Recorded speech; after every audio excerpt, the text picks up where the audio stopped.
Chilling tales for dark nights.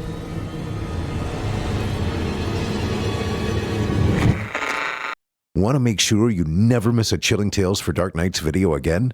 Be sure to subscribe and hit that bell to turn on notifications. In my youth, I had a wild streak. I was a teenager during the years when heavy metal began to get old. The group I ran with was fine with the classics, but they wanted something a little more extreme. We wanted something wild, raw, and unfiltered. And we found it in black metal. Now, don't get me wrong, I'm still a huge fan of black metal. It's nostalgic, and all these years later, I've never stopped enjoying it. I can even recommend some truly outstanding bands if you're interested. I can see why not everyone gets the appeal, but I stand by the genre. That said, in the early days, I won't deny that things did get a little bit out there, and I was part of that. At the time, some friends and I had arranged to spend a few months in Norway. The official story was that we were going to study abroad. The truth was, we just wanted to go to see some badass concerts. The best bands were still fairly underground. This was back during the days when Dead was still the frontman of Mayhem, and the scene was still wild, so there was a lot to see. There were a lot of bands creeping around the underbelly of the scene at that time. My friends and I all had different favorites, but mine was Lust.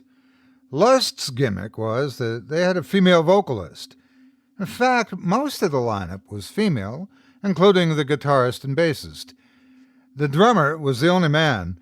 They were just kids, but man, oh man, did they know what they were doing. They really should have broken out and made it big time, but they didn't have that big of a fan base. Their concerts were so raw and aggressive. Their vocalist, Anna Male, seemed determined to sex up the entire black metal subculture as much as she possibly could. She'd come on stage half naked and strip off her clothes as she performed. She'd smear blood on her breasts and spit blood into the mouths of the two other girls on stage. Looking back on it, I suppose, I used to imagine I had a chance with her. I thought I was just crazy enough to make her fall for me, and I would have done anything she said. The guitarist, Rebecca Olstead, was no less interesting. She was nothing special in regards to the way she played, but she'd typically come out shirtless and wear a taxidermy goat's head. She was the image of Baphomet shrinking dark riffs on the stage, and the audience loved her for it. The head usually fell off halfway through the shows, but Rebecca had insisted it was a metaphor for Satan giving birth to sin through his forehead, and most fans ate that up. The collapse of the goat head was something of a special event at their concerts, and when it fell, the audience would always chant, "Sin! Sin! Sin! Sin!" Ida Wallen was the bassist. Unlike the vocalist and the guitarist, she had less of a gimmick. She typically dressed in all black and had stolen Dead's corpse paint long after he started using it. But that was all there was to her. Then there was the drummer, Thor Egeland. He wasn't the band's first drummer, more of an in-between piece. Their first drummer had been another woman, but supposedly she'd quit. They'd never bothered to replace Thor. He was barely just a kid, but he fit in just fine. We'd been staying in Oslo, but I'd been fine with traveling to try and catch Lust shows. I usually took a bus or caught a ride with a friend, so I could get as wasted as I wanted. The shows were mostly small affairs, little venues with nightly shows of various local bands. Black metal was still small at that time, but there were enough bands to keep a steady rotation going. I was drunk and had smoked most of a joint when I officially met the band. I'm not sure what the hell had gotten into my head, but I'd decided to wait out behind the venue for them after the show. I barely recognized them outside of their concert attire. Rebecca looked almost unrecognizable with her hair tied back and a black t-shirt on. I watched them bringing their equipment into an old van and stepped out to offer some help. I already knew that their English was pretty good, so I didn't bother fumbling my first impression with my butchered Norwegian. "Hey, you guys need a hand?" Anya looked up at me, a little surprised, before giving a nod. "Yeah, we'd appreciate it, thanks." She directed me to their amps, which I was more than happy to help carry. "I loved your show," I said. "I've been following you guys around for a while. You're great." "I'm glad to know someone's listening," Rebecca said. She stared at me intently for a few minutes. "I think I've seen you in the crowd before. You look familiar." "Thanks." It was all I could think of to say at the moment. When I'd helped them pack up, the inevitable offer for a beer came. They were just being polite. I saw that then, but I was more than happy to indulge. I'd been dreaming of hanging out with Lust for months, and it was basically a dream come true. We sat around their van, probably overdoing it with the booze and shooting the breeze, like we'd known each other for years. "So, are you coming to our show tomorrow night?" I remember Anya asking me. We'd ended up at a little bar a short ways down the road. It was after midnight and dead silent, but that was fine with us. Thor had left us to go and sleep in the van, so it was just myself, Anya, Rebecca, and Ida alone at the bar. "Yeah, I was planning on it," I said. "I know they'd be at a slightly larger show with a few more well-known bands." Nice. "Well, if you are, maybe you could ride in with us. We could use the help setting up. I'll make sure you're in the front. Maybe we can get a drink after. Sound good?" Her words slurred together a little bit. She was clearly drunk, but her proposition still sounded like the best idea I'd ever heard. "Yeah, hell yeah, that sounds great," I said. "Atta boy," Rebecca replied. "You got a car? You can ride in with us if you don't." Now that just sounded like a dream come true. "I caught a ride in with a friend, actually," I said. "He's probably waiting on me to give me a shout to pick me up, but honestly, I'd be down to ride with you guys for a bit." That was all it took to settle in. They couldn't really pay me for being their roadie, but I was just fine with that. They covered the drinks, and I got to go to a bunch of free shows. It wasn't just them I watched play. There were plenty of other bands. Most of them were small, but a few would go on to be considered synonymous with the rise of black metal. I just didn't see them either. I drank and got high with them. I saw Mayhem, and even hung out with Euronymous and Dead before the latter's suicide and the former's murder. It was awesome, and I got tales to tell, but those are for another day. Right now, I'm only here to talk about how it ended. I'd been traveling with Lust for almost 2 months at that point. During the week, we'd all go back to work, but come the weekend, it was the 5 of us in their little van, going between gigs.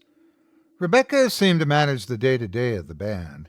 Thor was just a kid along for the ride, just like I was, while Anya was in it for the thrills. Ida was the only one I never really got a read on. I'd chalk her up to being like Anya, in it for the thrill, but she and I never really talked much. I spent most of my time with Anya and Thor.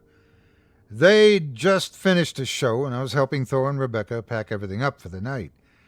We were already drunk, and Ida had wandered off somewhere else, although I didn't exactly know where. It didn't matter. We knew she'd be back. Sure enough, she was by the time Thor and I had finished. She wore a coy smile as she approached us, hands in her pocket. "We good to go?" she asked me. "Yep, we're all set," I replied. "Are we heading out or getting a drink?" "I was thinking it might be nice to get a drink," Ida said. "I was talking with one of the other bands. They mentioned there's an old stave church a few kilometers south of here. They headed over, so what do you think?" She grinned wildly from ear to ear. "Hell yes," Thor said. "Let's do it." Ida nodded, seeming to approve. Rebecca had joined us and was beginning to crack a smile. "Count me in," she said. "Should we bring gas?" "Yeah, we'll grab some on the way," Ida said. "I'll go get Anya, then we'll head out. I'll drive. I know where it is." In minutes, we headed towards the church. Thick black forest surrounded it, and I could see the outline ahead of us. It was one of those old Norwegian stave churches. They're a rarity these days, and it's damn lucky we didn't burn the lot of them. They're beautiful, don't get me wrong, but even more beautiful when set alight. "There's no one else here," Rebecca noted as we got closer. "We're probably just early," Ida said dismissively. "I'll just park. Let's get this party started." She was the first one out and went straight for the door of the church. She tried it, and when it didn't open, she called for a tire iron. Anya was more than happy to provide one, and we watched as Ida splintered the wood to let us inside. Thor and I carried the gasoline as we entered the old wooden church. "Look at this place," Ida murmured. "A house of lies." She beckoned to me. "Give me the gas." I handed the gas can I carried over to her and watched as Ida slowly poured the gasoline down onto the floor in a circle around her. Anya and Rebecca moved past her and toward the altar. They looked up at the figure of Christ on his cross before reaching up to tear it down. "Thor," Anya called, "come here. Let's bless this Savior." Thor came running, undoing his pants as he got closer. "You want to bless him too?" Rebecca asked. "I'll even give you bastards something to look at." She started to undo her top before pausing. "Someone's outside," Anya said. "The other band?" I asked, before heading to the door to peek out. There were no signs of another car, no immediate sign that anyone else was there but us. But when I saw them, I swore under my breath. 7 figures clad in black robes emerged from the forest. They advanced on the church slowly, and I pulled back inside. "There's some weirdos in robes," I whispered. Anya and Thor both looked to Rebecca for guidance. The desecrated cross fell to the ground. "Hide," Rebecca said, and we all did as we were told. I found a spot beside Anya. I saw Thor taking cover behind some of the pews, while Ida hid behind the altar. I didn't see where Rebecca went. For a few moments all was still. Then the robed figures entered the church, one at a time. They moved in a slow procession toward the altar before stopping in the aisle. I saw Thor pressed to the ground, trying to hide under the pew, although he still craned his neck to see what stood over him. Starting at the front of the line, the hooded figures began to disrobe. The black, formless shapes fell away, and beneath them I saw some of the most beautiful women I'd ever seen in my life. My breath caught in my throat as they stood in the darkness of the church, fully naked and exposed. "Get the boy," said one of the women in Norwegian. 2 of them broke rank and went for Thor. I watched as they dragged him from beneath the pews. Wait, let me go!" He protested and tried to struggle. His pants were still partially undone, and I could have sworn I saw one of the women tugging them off of him. It took 4 women to drag Thor up to the altar. They dropped him in the circle of gasoline that Ida had made before holding him down. Thor looked around, panting heavily. The kid was clearly terrified. This was more than he'd bargained and signed up for. "Are your friends here?" asked one of the women. "No, I'm alone," Thor protested. "Are you?" the women replied and scoffed. She looked at the others around her. "We'll begin now," she said. We watched as Thor was stripped entirely. The women straddled him, rubbing his manhood and guiding him into her. His struggles weakened as he realized what was happening, and from the look in his face, he didn't seem to be enjoying it. The woman on top of him pinned his arms down as the other 6 women let Thor alone and began to walk in a circle around them. Their movements were rhythmic but stiff, almost like a strange dance. Slowly their voices rose together in unison in a chant I couldn't understand. I couldn't see Thor anymore, only heard him cry out before the women switched. Someone else held him down, and the one who just raped him took her place in the circle. "We have to stop this," Anya whispered to me. I looked at her and saw quiet horror on her face. It seemed almost foreign to her. "Can we?" I asked. "There's a lot of them, only 5 of us." "Even enough numbers," Anya said, and I felt her tensing as she prepared to go. But in the moment before she did, we watched as Ida rose up from behind the altar, her mouth moving in time with the eerie chant and her arms outstretched.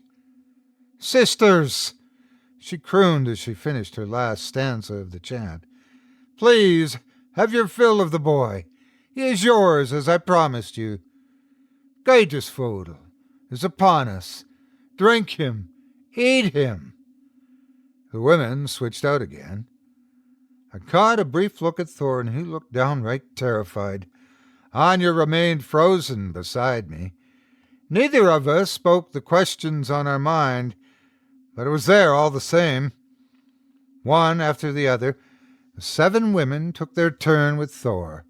All the while their chant sounded quietly, and we watched in quiet horror, unable to run and too afraid to charge in. But once the women were done, things got even stranger. The women took a step back, and the gasoline Ida had poured was set alight. In the firelight, the women danced around Thor, who screamed out in terror. "Rise!" Ida crooned. "Rise, darling dearest! Rise! Rise! Rise! Rise! Rise! Rise!" Women repeated back, and as they did, I heard Thor's scream turn from terror into agony. Through the flames I could see him writhing on the ground. I could see blood pouring out of his mouth and his eyes wide open in pain. Then came the ripping of flesh. Thor's screams reached a crescendo before they blacked out entirely. Then I saw the shape rising above the dancers. Too large to have been simply birthed from Thor's corpse, but as far as I could tell, that was exactly what had happened. It was pitch black and hard to make out amongst the flames, but what few details I could make out confirmed that it was covered in hair. I could see massive horns jutting out of its skull. "Yes!" Ida shrieked in pure elation, and the creature looked at her before letting out a goat-like bleat. The dancing women fell to their knees before it, and I was finally granted a look at the monster in all its terrible glory. It stood tall, with the head of a goat and the body of a man. Thick black hair covered the creature from head to toe, and it looked around, surveying the church. "No, no, no! Oh, my God! No!" The voice came out of nowhere, and from the shadows in the far corner of the church, I saw Rebecca moving. She bolted for the door, and the black goat set its sights on her. Letting out an enraged bleat, it leapt over the dancers and tackled her to the ground. All I heard was the sound of Rebecca's horrified screams as the black goat bit into her skull. Her head was crushed in its massive jaws, and her screaming was cut short. It was all that Anya and I needed to see. As the black goat finished with Rebecca, she bolted, running right for the door, and I ran behind her. The black goat looked up at us, cocking its head to the side, and as we escaped through the door of that church, I saw Ida grinning at us from the altar. "The car, get to the car," Anya murmured. She ran over to where we'd parked it before tugging at the door. It didn't open. No, no, no, no! Of course, the door was locked. Ida had driven us over. Ida had the keys. The black goat bleated from inside the church, and we both looked back to see it standing in the doorway. Anya pressed herself against the car, petrified in fear, and as the black goat came for us, lurching forward and bleeding, I gave in to my fear and ran. Anya did not. I heard her cry out as the black goat fell upon her, and listened to the way she screamed as she was torn open. My legs pumped as hard as they could, putting as much distance between me and that monster as was humanly possible. I don't think I've ever run that fast in my life. I looked back only once to see if it was following me.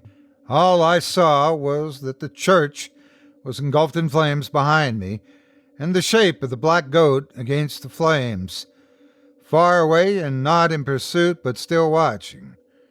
It watched me until I was long gone.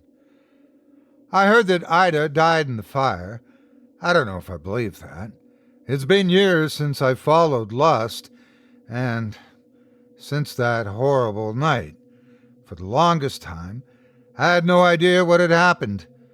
I didn't want to know, I just wanted it out of my memory for good. But you can't escape the worst things in life. I won't tell you where I heard about it. Demonology is a bit of a passion of mine, and always has been. More so ever since that night. But until now, I've never found an explanation for what I've seen. Most rituals are fake, made up either by superstitious folks or dumbasses. But every now and then you hear about something real. It has a name in Norwegian, but the translation means goat's birth, or the night of the goat. All the records I've found say it has never been successfully completed, but the steps match what I saw that night. On holy ground that has been defiled, 7 virgins must bed a single man. That man is then to be set ablaze, and as he burns, something will be summoned from the depths of hell, but it cannot survive the night unless it is properly bound.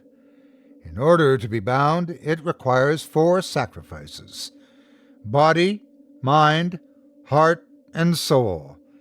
Once it has received them, it is bound to the earth, undying, unfettered, unstoppable.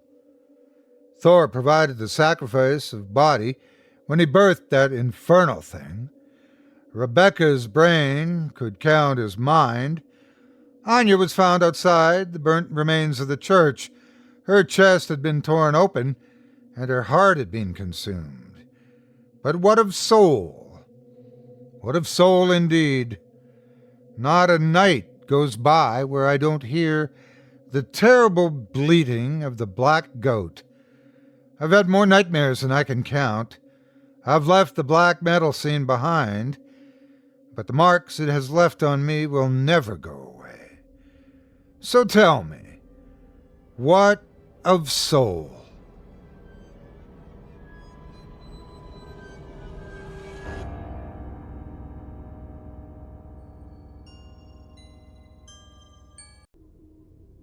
When children wish to go into the cornfields to pluck ears or gather the blue cornflowers, they are warned not to do so, for the big dog sits in the corn. The Golden Bough by James Fraser. The detective stood leaning against the wall in the waiting room, fidgeting with a $silver coin. It was one of the bicentennial ones, large, flat, and well-worn from years of handling. He was walking it back and forth across his knuckles in a practiced routine. The detective's father had given it to him on his 10th birthday, and he had kept it with him off and on ever since. It was, for a lack of a better term, a good luck charm, but Detective Jeffrey Raymond didn't believe in good luck. He certainly didn't believe in it after 24 years on the police force and 11 years doing missing persons. His dad had always said that 2 aces was a start, but you had to play the hand. The coin wobbled a bit in its passage from finger to finger. Raymond felt the coin's variance rather than saw it. He was scanning his surroundings idly. The waiting room was small, but in a friendly, cozy way.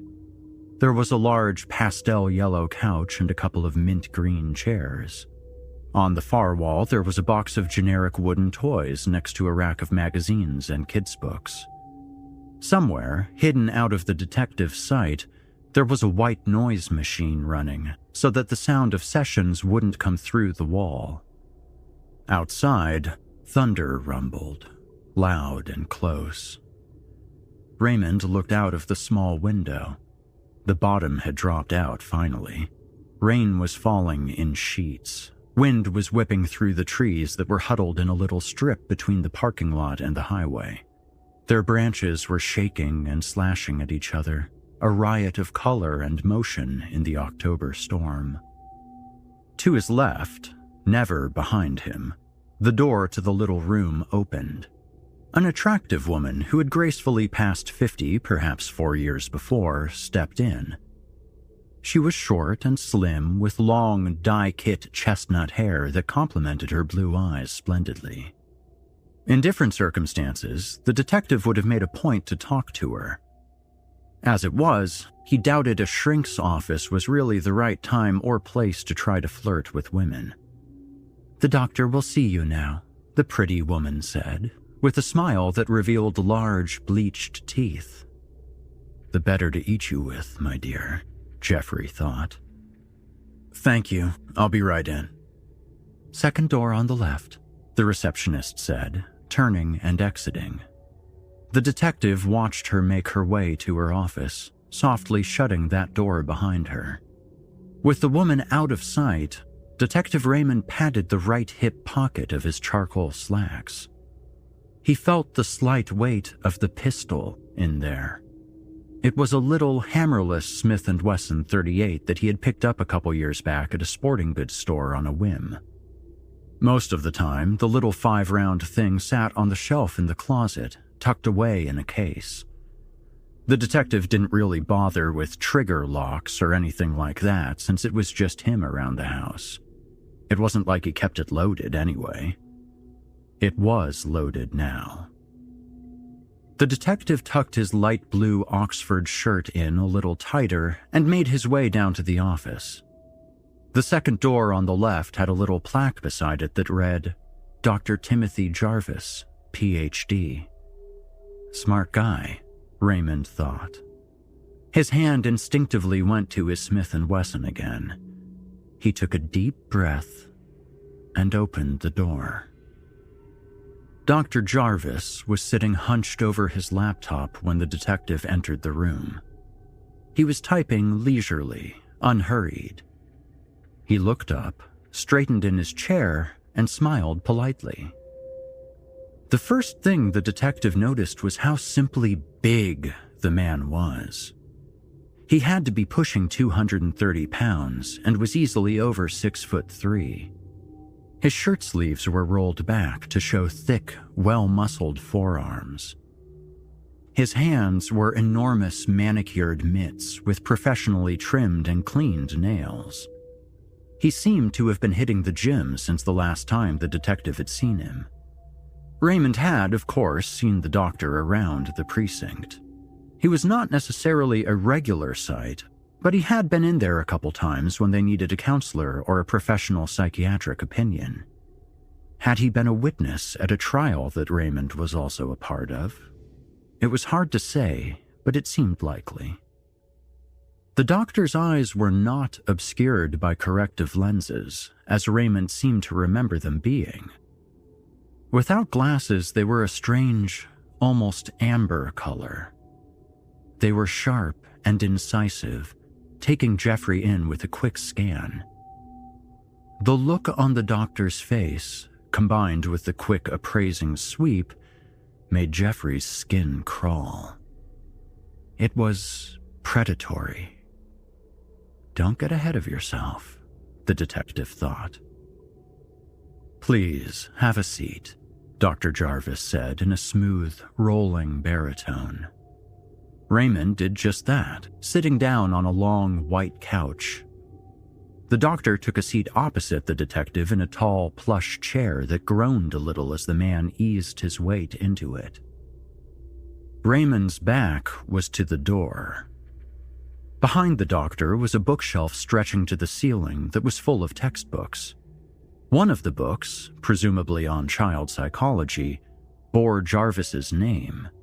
It was turned so that it took up its own place of prominence with the dark cover facing out. Written in gold below the doctor's full name was the title, The Corn Wolf and Other Prescriptive Childhood Boogeymen. No point wasting time. So how do we start? Raymond asked. Well, how about you tell me? What exactly brings you in? I filled out that survey thing, the detective said. His breath was coming in shallow, angry sniffs. He stopped himself and purposely took 3 deep breaths. He had to keep his cool if he was going to get through all of this. Yes, the questionnaire, the doctor said evenly. He rose in a fluid, athletic motion and crossed the room. The man Raymond remembered from the police station had been decidedly more ungainly, chubby. He had always been pretty tall, but he was certainly not nearly this powerful and fighting trim. The detective shifted on the couch.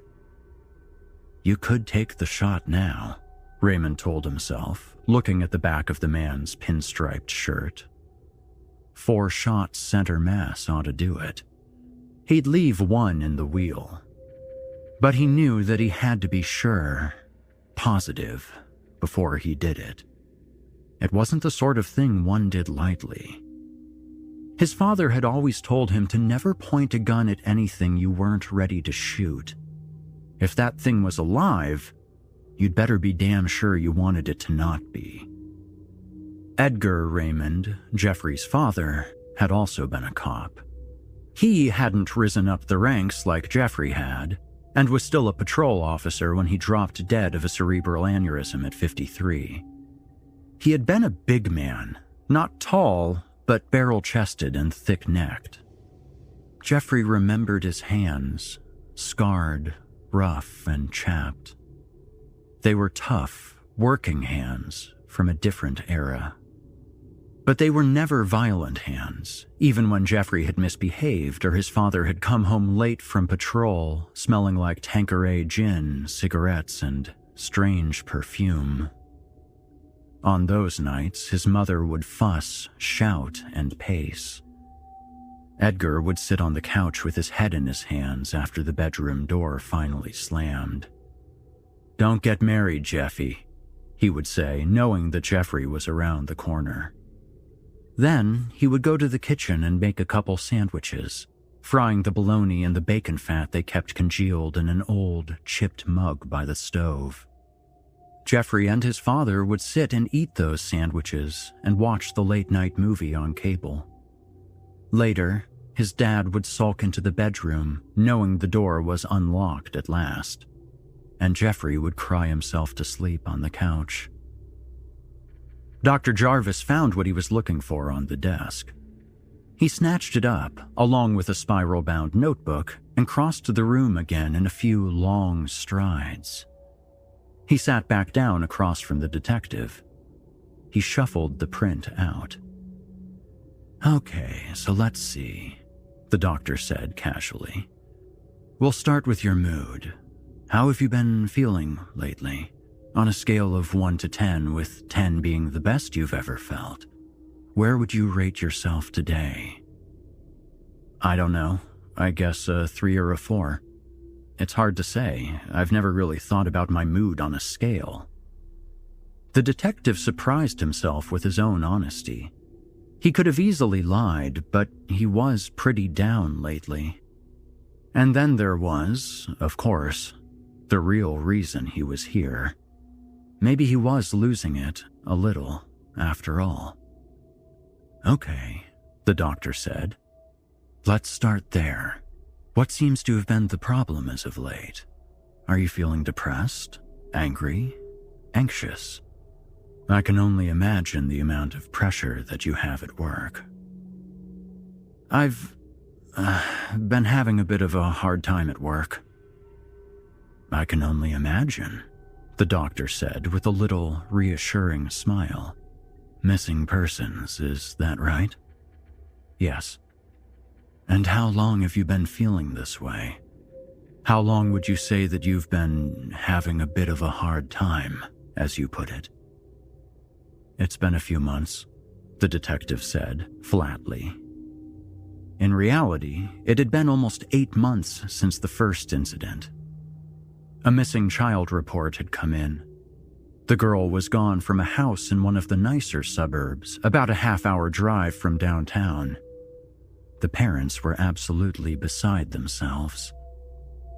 The kid was a 13-year-old girl named Clarissa. She had disappeared in the middle of the night. The window to her bedroom was open, letting rain blow in and puddle on the hardwood floor.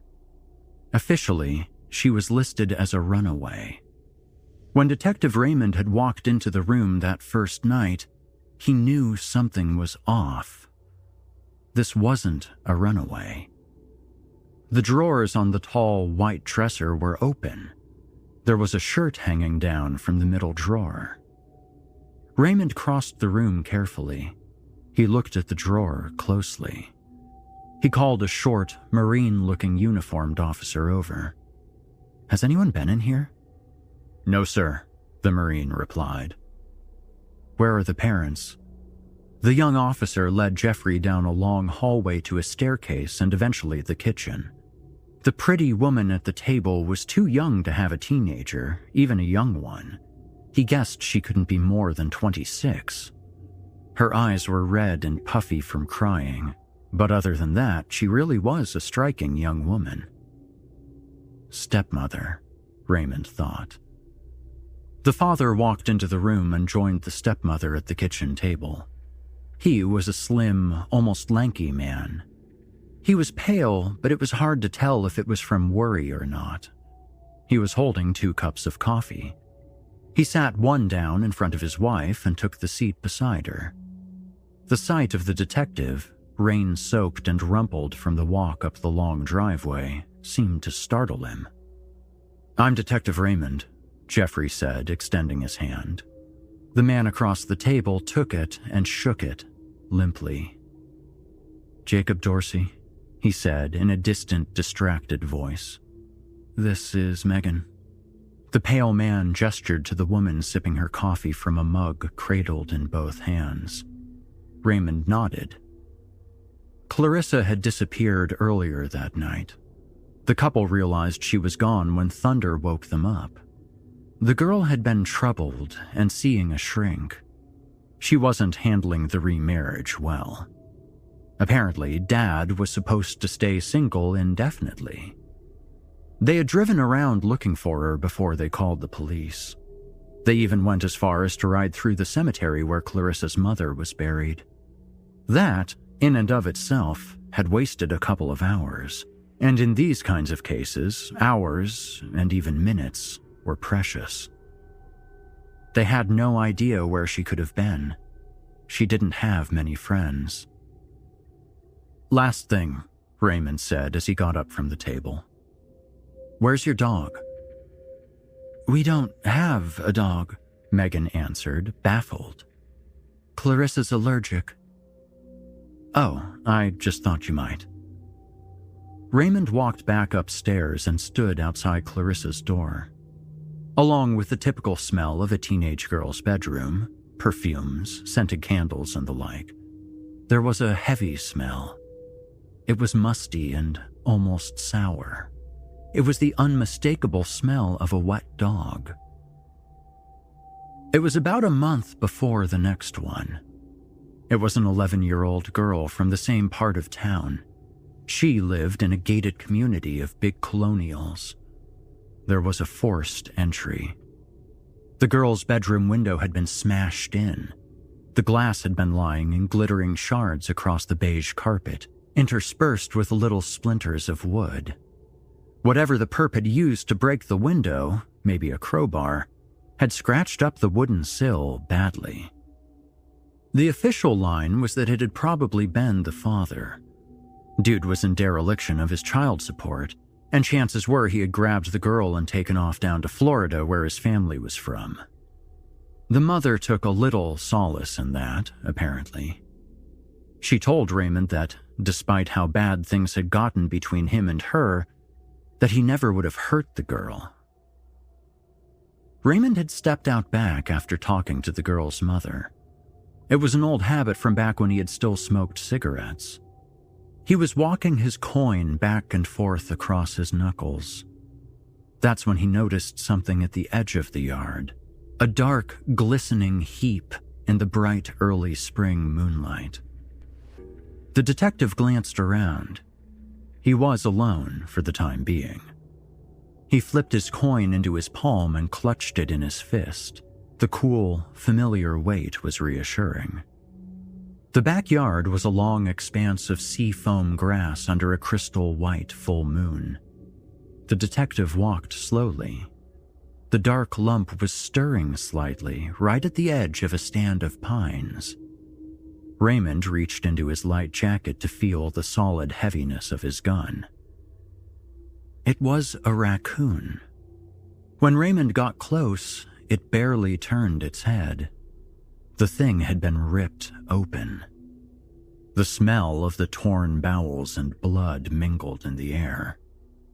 The detective stared down at the poor creature, moving pitifully in its agony. The detective stomped its head. The crunch made his stomach lurch like he was going too fast on an especially hilly road, but the creature didn't move anymore. At least its suffering was over. Jeffrey leaned in close. Whatever had gotten a hold of this thing had really done a number on it.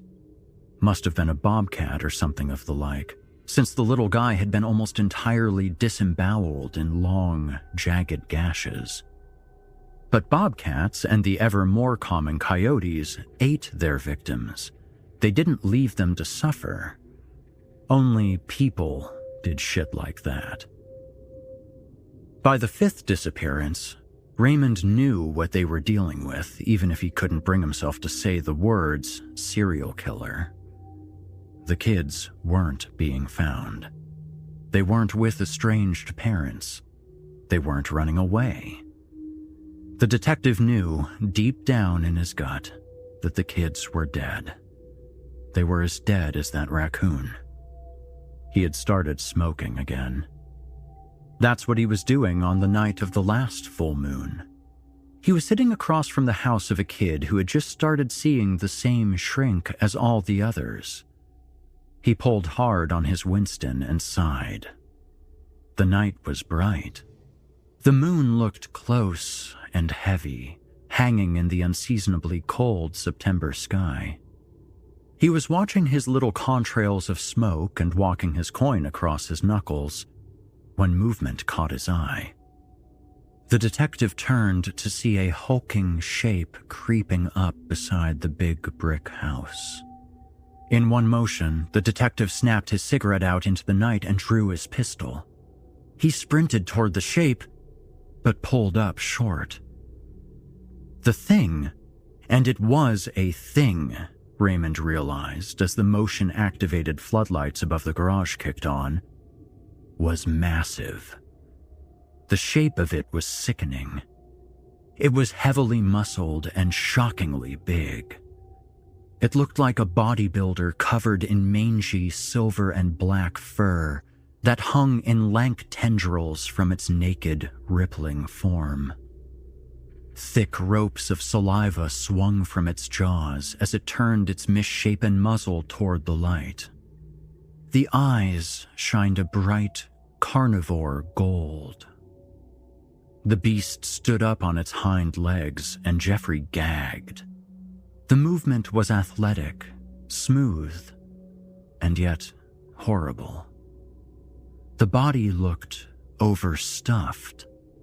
The skin pulled dangerously at the joints, a worn suit only moments from splitting at the seams.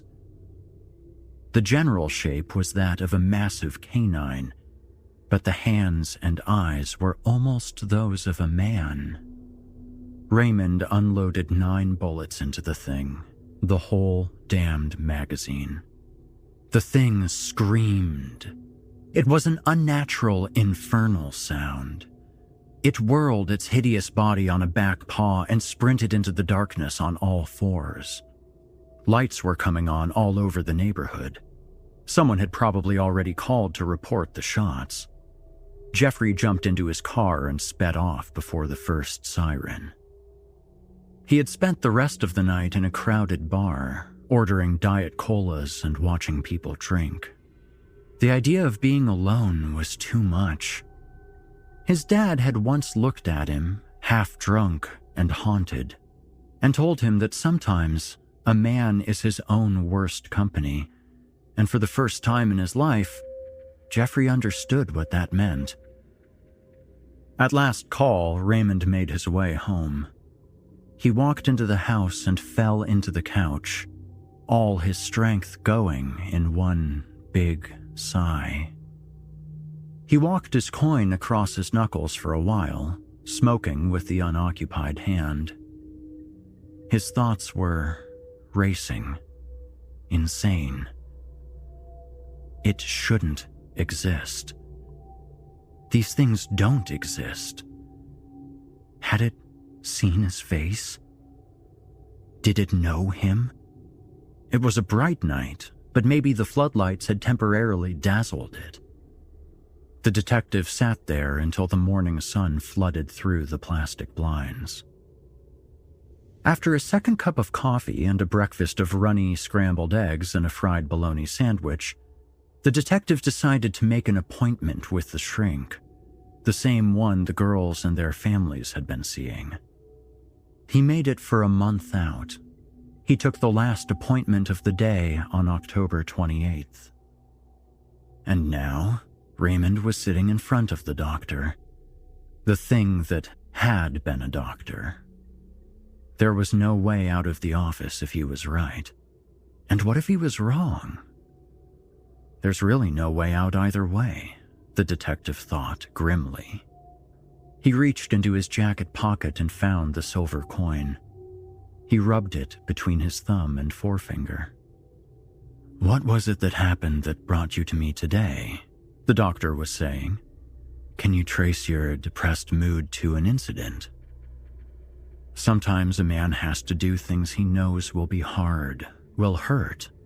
But that's what separates good men from great men. Officer Edgar Raymond had said the day he had given his son a coin.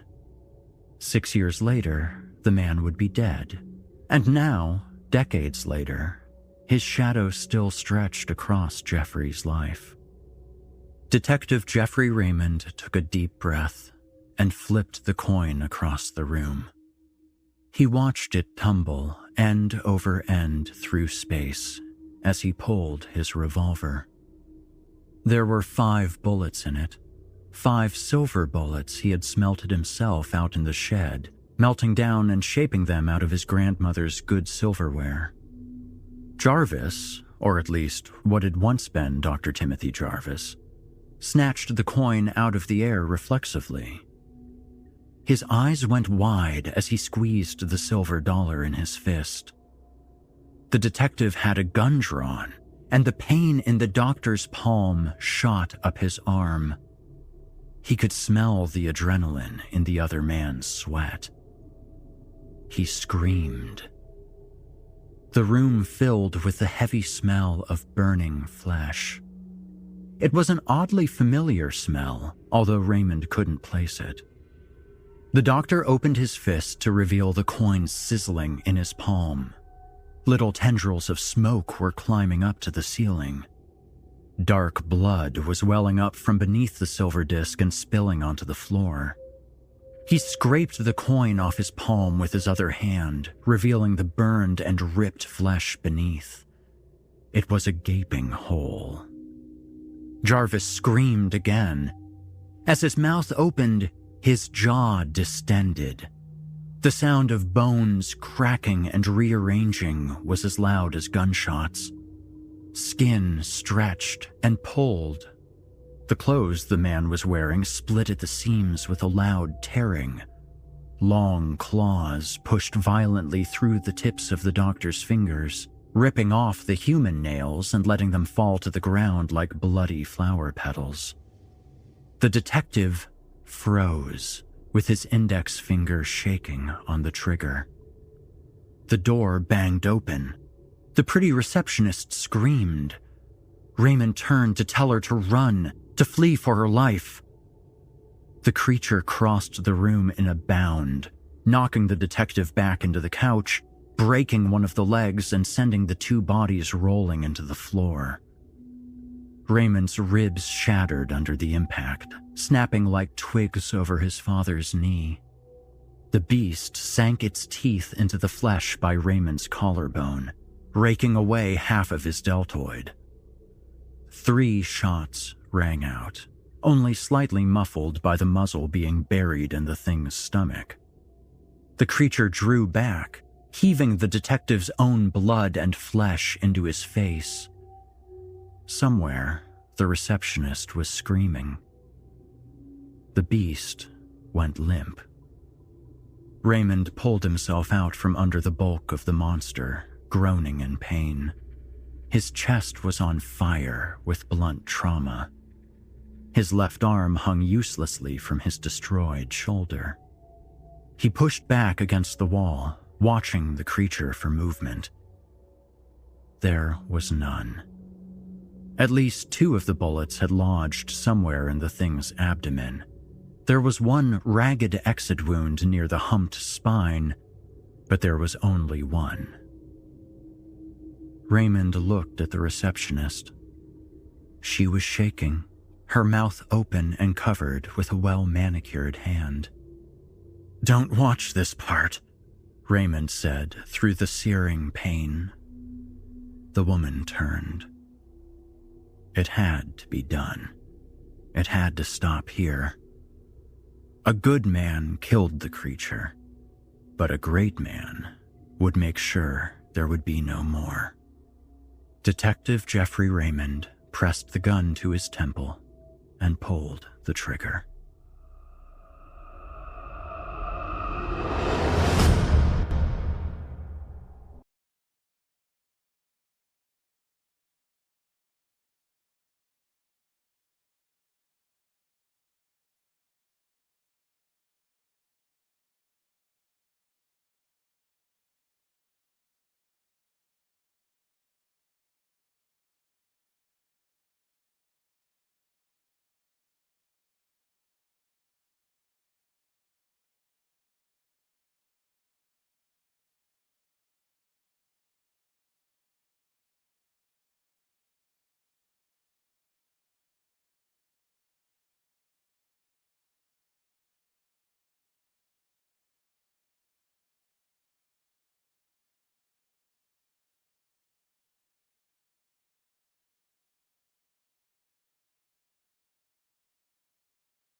What shall I love, if not the enigma?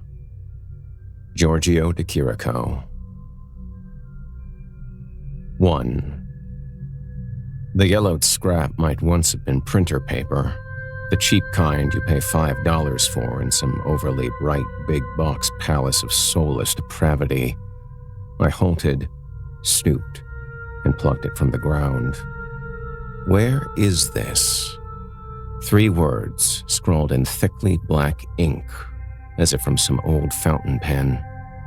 I squinted in the dim light, but could not determine whether the message had been lost hours or years ago. Holding it up to my nose, I sniffed, grimaced at a briny reek akin to battery acid, or something dead and white glaring from a jar of cloudy formaldehyde. Bad enough my hands still trembled from the medication, though I'd been off it for a month. Now this, whatever it was. Already the crazed wheels of obsession whirled in my mind. Don't sink, I told myself. Let it go. Swallowing hard, I crumpled the scrap and fed it to the wind. Some bitter residue soured my tongue, but I ignored it. Probably another of Dr. Wagner's phantoms. An echo of last year's gray vacation in room 310 beneath the starling-scratched eaves. I wondered whether I could ever forgive myself for what I'd done to Emily. The goddamned wind shocked a willow looming over the path, scoured my face with ice pellets. Something skittered past my boot, wedged itself between a frosty twig and a stone. I crouched to retrieve it until I realized the crumpled message had followed me, its inky question mark isolated by a crease. Don't sink. Let it go. Wagner's mantra, or chant, against all melancholy, anguish, and black spiders of paranoia. You're much too hard on yourself, he told me, grating buoyancy. Can't you see that? You're out of the clinic, but still tormenting yourself for something we both know never happened. Oh, yes, it did. I was there. Saw her terror. Her pretty face in that lightless place. Don't sink, I yelled. Fuck. I hope no one heard that. Get me sent back to the house of despair. I would not cry either. Her name surged through me. Cold, creeping horror, as if the trees had eyes. Quickening my step helped silence the urge to rhyme. Face, place, space. And I headed for Drake's neon Heineken sign, glowing green through branches clawing empty air. My boot crunched ice and slid left. I toppled, thrusting out a hand to break the fall. The impact sledgehammered my shoulder, palm grinding jagged ice and leaves like parchment. After a few seconds, I sat straight, breath gushing white into the gloom. Nothing broken. Lucky break, I guess. Ha fucking ha. I peeled a leaf from my palm and saw I held another paper scrap. Night's gusty invasion webbed the thing in shifting shadow. More snow on the way. Hands stinging. I stood, then moved on. Finally, the path opened onto the sidewalk.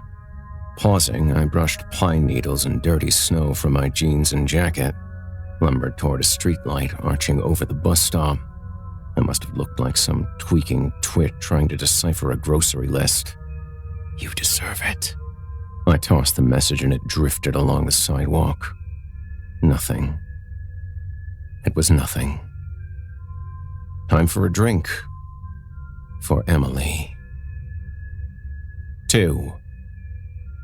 A hushed room, institutional bed, her black hair adorned with fish bones stolen from dinner. Green buttons threaded there too, so when the others come looking for things in the night, they'll recognize her. White as the moon, delicate hand clutching spikes swiped from the maintenance room, one for each limb. Jasmine aura, a haunt of misery. Rain ticking the window. each peck a dead star spat from oblivion. Her awful cry, hearing the magnitude of her exile, lavender lips whispering, "How did this happen? How? Take me back. How? She doesn't know where she is, Doctor. Why don't you believe that? You're a very sick man. These sessions aren't helping the obsessive behavior. Don't sink. Let it go, torturing yourself. Let it go. You deserve better." No. She ran out of her room. She's in the attic. Right now? Talk to her. Look, enough. Just go back to your room. Try to sleep. 3. Drake's was a letdown, but it beat the piss out of trudging through cold darkness back to the apartment. There, a relentless subsonic drone stalked me like some invisible machine. Ever since. Well, worse, every time I ran water, its hissing rush carried Emily's voice. When I wanted to hear Eclectopia or World Cafe on the radio, I must be vigilant as hell to squelch any intruding static. For white noise, too, is a carrier.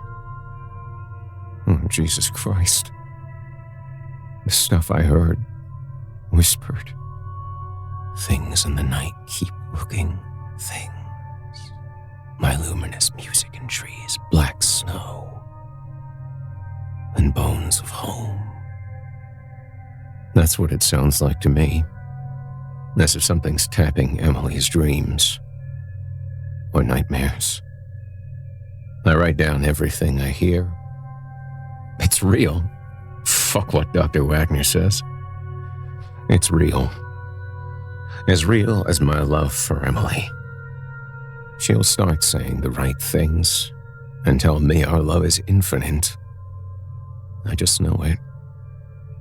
As soon as I find the proper frequency or some other way to communicate. She has that kind of mind, churning with energy, a sender. I learned a lot at Duke, working with Hansen. When I find out where Wagner, former CIA mind control monster, and his spooky pals in Defense Intelligence stashed her, I will rain unholy hell onto them.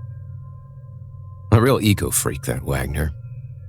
When I was locked up in the house of despair at the Willow Acres while you stalked raving sing types, I boosted someone's laptop from the employees' lounge and spent all of 10 minutes finding the shit on Herr Wagner. Youngest German genius, slicing brains and freezing alive old and young alike at ye old Dachau Inn. Pushing 90 now and barely a limp. Those merciless gray eyes. I wonder how long it took CIA linguists to neutralize the accent. Not drunk enough. Ever since the heavy meds, my alcohol tolerance is amazing. For what that's worth. And tired of catching weird looks from a few people at the bar, I ended up in my place after 1 a.m. Weepy and afraid of even being alive. The lacerating enigma of Emily turning in my mind like a dark galaxy. I opened a bottle of Matahari absinthe and took a few hits. The dark galaxy fizzed green. My only friend might be awake, so I called him. "Martin can't come to the phone right now," said his answering deal. "He's too busy not burning out. You know what to do." Beep. "Marty, it's me. Pick up, please. You have 7 lucky seconds. I'd like to talk to you." Duh. You now have none seconds. "Call me." And that that was that. My other so-called friends had demonstrated their social integrity by clicking the "can't have my hipster cred menaced by appearing in public with emotionally disturbed acquaintance" option. So I read a lot. I watched too many movies and avoided thinking about having to find a job when my benefits ran out in 8 months. I snatched an old cassette, "Pornography" by The Cure, from my rack and slotted it into the deck. The cassette slid only part way, and when I yanked it out, a yellowed scrap of paper followed, flooded to the carpet like a jaundiced butterfly. "The fuck?" I said. "Probably." Rising dread chilled me, and I immediately forced myself to read the thing. Found a way back in. 10:10, 11:11, 12:12, 1:11, 2:22, 3:33, 4:44, 5:55. Times to watch. Others might have followed. 4. After that message, I killed about half the Matahari. I had to sleep, but the old spiders of paranoia pricked my mind with dreadful ideas. The worst among them, Emily wasn't real, had emerged from my haunted, wild unconscious. Wagner had hinted at this. Anima, the woman within all men. Your obsessions and personality disintegration needed to create Emily, you see. Not an not unheard of phenomenon. Carl Jung, I believe, first identified this. Yeah, sure. Talking major hallucinatory scenario here, and the test showed I was not schizophrenic. Simply, quote, normal. Upfucked. If that was the case, well, then who wrote the messages? And, excepting the one shoved into my ancient cassette player, how did this anima make certain they'd fall into my hands? Or my hand fall onto them? Wagner knew nothing of these, even though I found the first on my way back from our weekly evening council in his lavish home study. Aware of my office phobia, Wagner offered this fussy service solely for my benefit. Fine with me, but I'd wager he's recording the sessions in pursuit of some arcane agenda. Why do I see a head shrinker whose past deeds are utterly reprehensible? Talk to my goddamn insurance company about that. Plus, I have my own covert agenda regarding Herr Wagner. In the early afternoon, I woke with an absinthe hangover which did nothing to improve the effect of the subsonic droning that once in a while rattled glasses in my kitchen cabinet. Heating milk in the microwave for coffee, I noticed the time. 2:22. My landline rang, and I flinched. Probably Marty. No one, not counting Wagner, called here but Marty. Hello? A vast, rushing wash, as if the caller stood near an ocean or inside some cavernous structure. Hello? What the hell? After a few moments, I realized the sound was not coming from any beach. My shy caller breathed with some difficulty or affectation. Where is this? Jesus Christ. A guttural male voice. Profoundly deep. My heart thumped in my ears, agonized my head. Where is what? A low throbbing beat, quick as my heart, then a cloggy drain sucking. Or something. My luminous music.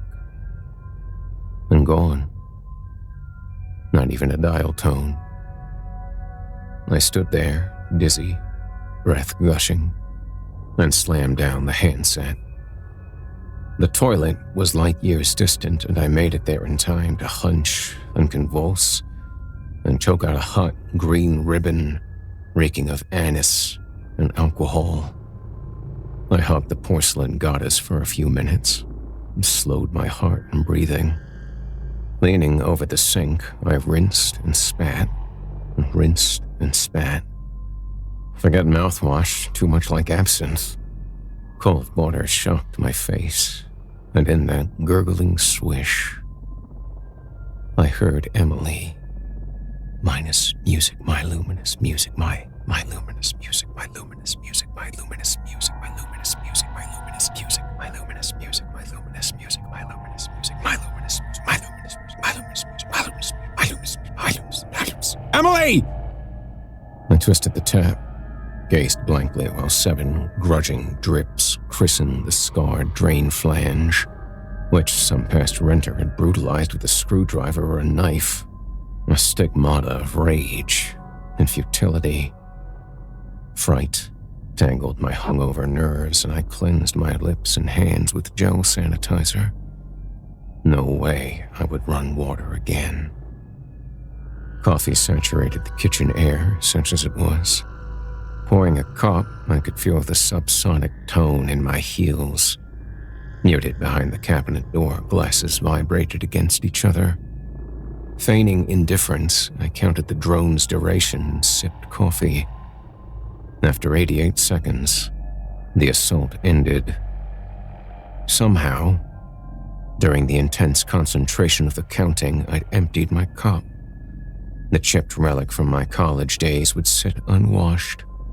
No tap could be opened, for I feared hearing Emily's voice.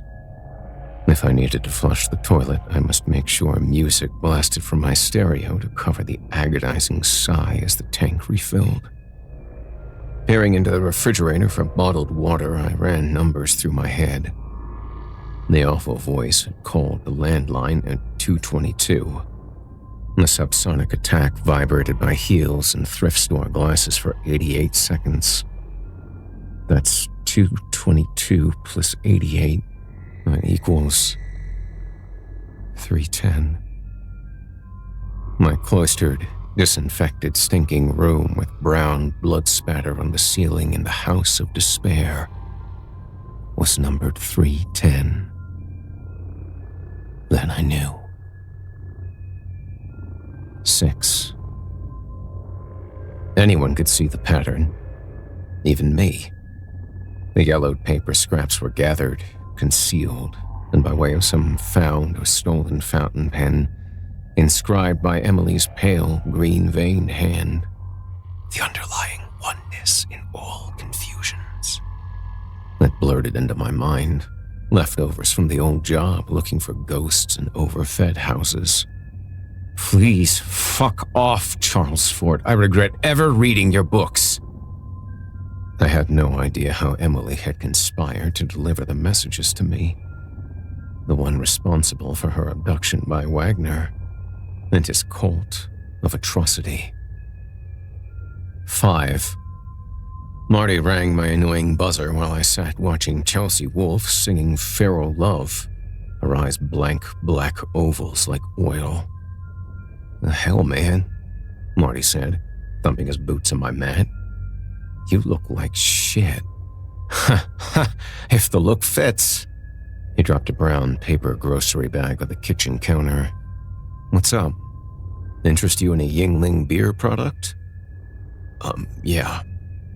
His green army jacket emanated fried food. How's biz at Flying Saucers?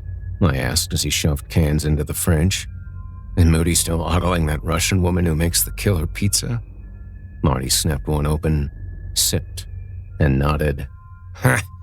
You know it. Can't blame him. Cat is hot. I know. More legs than a bucket of chicken. We both laughed and stepped into the living room. God damn, Marty said, staring at the TV. Who's she? Chelsea Wolfe. New to me, but I can't stop looking at her. Weird. It's like alien DNA or something. Wow. He slumped onto the couch. I felt strange him seeing my sort of Emily projection, so I killed the video and slotted a Bad Religion DVD. Marty stood, removed his reeking coat, and slung it across the couch back. "So, how's it going with Herr Wagner?" I sipped beer, my stomach rebelling. Liquid Valium. "Same Nazi, different day. I think he's secretly recording our sessions." "Really? Is that not cool? I mean, don't they all?" I regretted the admission. I don't know. If he is, I'm not crazy about it." "Oh, well, hell with him. How are you?" I took a good hit, clunked my beer onto the coffee table. "Oh, better than last month, but going outside is still a problem." Marty smacked my knee. "Hey, I know you. I do. You'll get back to the old pain-in-the-ass Weisenheimer we all know and love. Don't sweat it, man." "Sure." Fuck. Thanks for saying that. You need another one?" "Yeah, I'll take another. You thought much about work? I mean, what you might do? I know you're not down with going back to Duke and the lab. North Carolina. Can't blame you." Back with beer as I sat. "I've been thinking I might approach Moody." "Seriously?" "Yeah, I can handle the line, and Moody sure as shit can handle a Culinary Institute dropout." Marty nodded, a bit aggressively. Sipped. Sure you can. I can see it. But, the pay... Fuck the pay. I'll get by." Marty watched Greg Graffin yank the microphone from its stand. "Moody has high expectations. You sure the physical effort won't nail you?" I wanted him to leave. A sensation of false hope fluttered in my chest and a depressive gravity. "I'll start running again. Whatever it takes. I know he's got major turnover with the line cooks." "Well, that he does. You want me to drop a ref for you?" Now it felt real. "You've only been working there for, what, 6 months?" 8, but I'm on his good side. Ever since beating Johnny in that egg frying contest last month." "Oh, okay. Yeah, let him know I'm interested." "Oh, God." Marty nodded again. "Hey, you want to hit Drake's? I'll buy..." "Nope. No. I'm putting together resumes later." A shrug. "Yeah, cool." He turned and looked at me. "Rob, man, is it okay that I'm here? You can tell me anything. I won't get pissed or get all ass-holiness on you." For a moment, I considered telling him about the yellowed messages, the pursuing subsonic drone that rattled my drinking glasses. No. It's good to see you. The others, well, you know how they feel." He slammed his beer onto the table. "Fuck them. Rob, man, they are assholes of the purest sort, and they always were. They come into saucers and look at me like I'm a third-class loser. Okay, you're right. They suck. I don't miss them." That was too loud. Marty mashed his lips as if he'd said the wrong thing. "Fucking Greensburg, man. You're in or you're out with the new cool. Fucking hate it. You've got a mind. I just think you might be wasting it sweating over Moody's grill." At that moment, I could have hugged Marty. Maybe. But I gotta get off my ass and do something physical and get paid for it. "See? I hear the old defiant dude in there, and I like it. The physical shit will help, that I know. You need to get out of this bunker. Get used to outdoors. Nothing out there can hurt you." My turn to nod, however falsely. We drank a few more, and around midnight, Marty stood. "Gotta be back for breakfast service in the old golden morning. Keep the yingies, man. They'll help with resume writing." I stood. "They always do. Thanks for hanging out." Marty pulled on his jacket. You got it. I'm already thinking how fun it'll be if Moody scheduled us together. You think of it. Bad jokes, rude comments about Billy McKee's body odor. We'll rock, buddy. We climbed the salt-crunchy steps and stood in snowy night by Marty's dented Camry. Freezing air blessed my burning face. Rob, hey, you're gonna be fine. He dug jingling keys from a pocket, poked one into the door. I got the faith, my brother. He pulled open the door and climbed in. Thanks to the Brushinskis, I said. He grinned, fired up the engine. No problem. Hey, you think about going out to Clem's for ribs sometime soon, eh? That'd be great. Later. Okay. And that was that. 6. Easy for me to say, I guess. And that was that. Now I was getting tempted in Marty's exit to start the OCD rhyming shit. A sure indicator of a troubling night, assuring me with casual ease how far away I remained from normal. This alone is an example of just how quickly you can slip from sane into the chattering gears of neuroses. Make no mistake, the passage is deceptively smooth and mercilessly definite. An hour ago, you were fearful, yet fine. Now, left alone, you feel insects creep across vibrating neuronic plates, plucking holds between old mania and new stability. Uninvited guests rifling your brain box cooler for final drinks and something to devour. You give in, and the motherfucker will own you.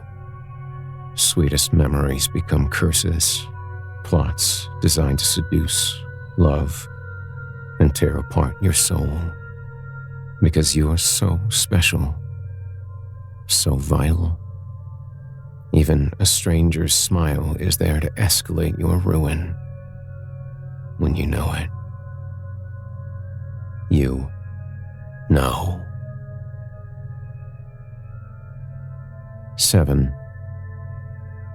Oh God, oh God, oh God, oh God, oh God. I think I just decided to quit sleeping. Forever. Awoke, thrashing for breath, damp with rank sweat and heart thumping out nightmare venom. Worse, for some reason I'd crashed fully clothed on the couch. Not my usual method of approaching rest. Why was the clapped-down carpet marked with a wet spot? No fucking way. I rolled off the couch and sniffed the door. Good news. Only the haunting aroma of beer has passed. No piss or puke. Only water, peppered with dirt specks. Struggling to my feet, I padded over to the workstation where I'd left my camo chucks, dropped into the chair's chronic squeak, and pulled on my sopping shoes. What the hell? The canvas was thoroughly soaked, as though I'd bathed in my Converse or worn them outside, which I'd never do in winter. That's what Jesus made boots for. I pulled them off and did what the manufacturer advised for such traumatic situations. Stuffed my shoes with newspaper. This method I had found after a camping trip worked better than anything. Extracted moisture as if designed for that purpose. The news always sucked anyway. For the first time in my life, I craved a fresh, out-of-bed beer. Anything to obliterate the dreadful fucking images lingering in my mind. Dull my ringing ears. I'd have murdered for a couple of Valium. The more I turned it over, the less sure I felt. Had it been a nightmare? I'd found myself lost and cold and afraid, plodding through dense evergreens dusted with snow. An iron sky menaced the day with rushing dark clouds, and a profound sense of threat surged through me. No distant traffic could be heard, and I knew I must be deep within this alien forest. Which way to go?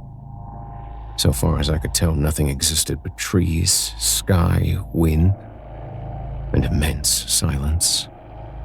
A shriek, god-awful, tore the air, echoed for a few seconds. What the fuck? Was that a woman? Some animal? I sure as hell didn't want to ever hear it again. And it had sounded way too close. Was something coming for me? Another shriek? Jesus Christ. Something in pain. That was all too clear. My terror eased to low fright. Already lost, now I felt as if I might help someone, human or beast, from their own misery, and trotted over crisp pine needles toward what I thought was the general direction of the sound. Here, the pines gathered in crowded ranks, real beauties, at least 80 or 90 feet tall, and wide as houses. The snow, bright on their branches, confused me.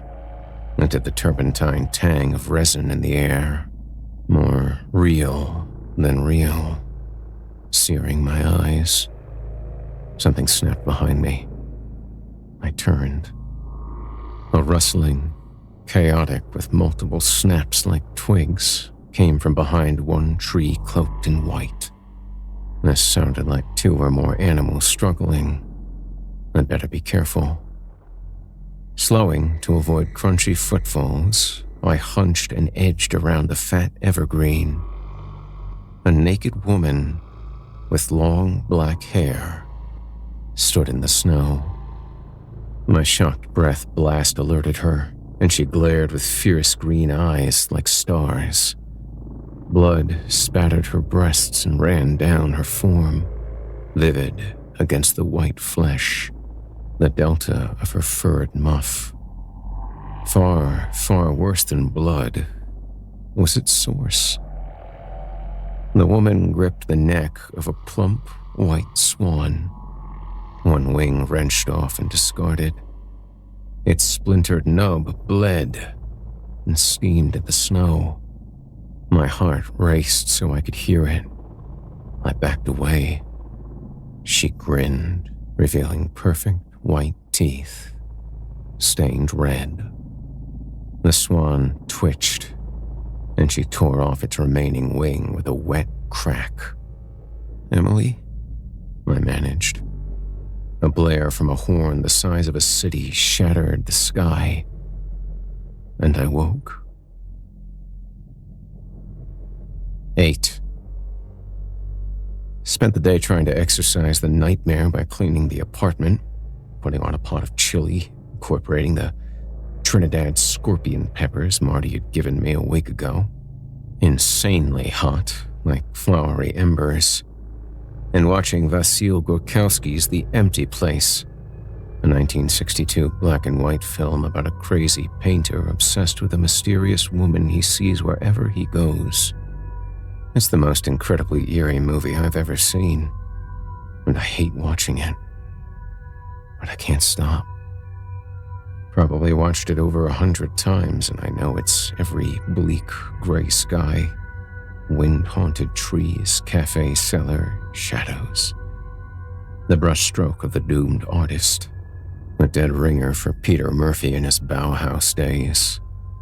He never gets a clear view of the woman's face, so fills the vacuum with a series of anguished paintings, which become more disturbing the closer he gets to completion, actually encountering the woman, and cosmic insanity.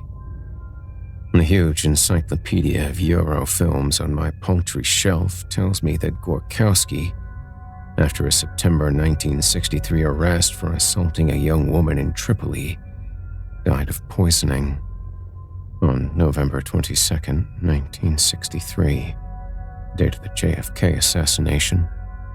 He drank a tin of mineral spirits in the studio of abstract expressionist Ulrich Torson, aspirated and choked on his vomit, rumored to be composed of partially digested photos of the woman he'd assaulted.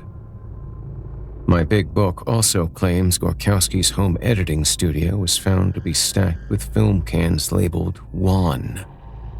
More than 700 hours of footage the director's long-suffering wife refused to release to authorities. I burned it all, every moment of empty, black obscenity, she said. 1 month later, she vanished and was never heard from again. Turns out, Wahn is a German word, meaning mania or delirium. There were no cans of mineral spirits available in my newly ordered place. At 7 p.m. precisely, my kitchen floor started vibrating. The tall glasses in my well-arranged cabinet rattled. 7 o'clock can be noted in numerals as 700. The hours of Gorkowski's unseen Wahn footage, forever lost because of a melancholic wife, herself assigned to oblivion. Shouldn't that count for something? I'm close to giving up. I'm getting that job on Moody's sizzling grill. 9. Just back from seeing Herr Wagner. Pills. I'm a liar. Emily is a ghost. Lost hope of my life. I will pay attention now. I will. I will obey. I will obey the black surge of time, the lies of my soul, the empty promise of Tuesdays and shadows at noon. I kneel before the altar of nothingness. The only reality. Emily never was real. You see? How could she be? It isn't allowed. Such fierce life is forbidden, not only in dreams of sad, corrosive souls, in minds seething with insanity and dread and futility. I will have my say. No one controls me. No one has the right, but I see now. I see. Marty is a phantom. A telephone number to nowhere and nothing. A friend in my anguished craving for friends, too good to exist. Wagner proved it, even with the police standing there in my private home. My private home. They could not hear Emily's luminous music, her taunting whisper, nor decipher the notes she wrote only from my eyes. Grocery store receipts. Nothing more. I was out of my mind. The professionals know this, but they haven't seen Emily dance through flurries of black snow, nor heard the droning approach of her sentinels in their terrible forms. Their slaughtering touch, the impossible code of their numbers. And no Marty in the phone book. They made me look. Oh, what happened? What did I love? Where is she? I'm the only one. The only. I would not give her back. But it was impossible to stop the green wave, the sweeping black hurt of her sweet voice. It was all I ever wanted. Just to matter. Just to be. To kiss the sweet mouth of the unknown come from me. I smelled her. I tasted her. Heard the forbidden diaries from a world beyond rationality and all that is bearable. In my room, when we were together during free time, she showed me the way. I held her sweet, soft hand. God damn it! Her tales from another place, without war and death and uncertainty, where nothing ever changed, and colossal structures webbed with emotions plucked from worlds with seas and sons. Fuck them! Fuck them! I despaired. I shoved her back into it. At the end of that dark hall, Emily opened a door I had never seen. You deserve this, she said, and opened that door. Whether the black, spidery forms waiting, clothed in stars, were gods or not, I cannot say. But they wanted me, and I couldn't bear the sight of them. Is it because of my love? My obsession? That Wagner was found in a scatter of shredded dead meat? He who had murdered thousands because he couldn't find their souls? The ripper of essence, fucking eater of the hearts of starving children. They took her back because I could not long bear her presence. A being beyond good and evil. Beyond the god-fuckers in their soulless search. My true love. Too real to exist. Welcome back, said Dr. Smythe, my tense watcher. A new room, but this one has cameras. They're looking for something. But what? A visit from Marty? Conspirators in Wagner's slaughter? I don't know. But I will always remember, especially when it rains, to stand at my caged window and watch for the luminous music. The black snow. To keep it together. Because there must be meaning to life. Am I right? Someday, I'll find it.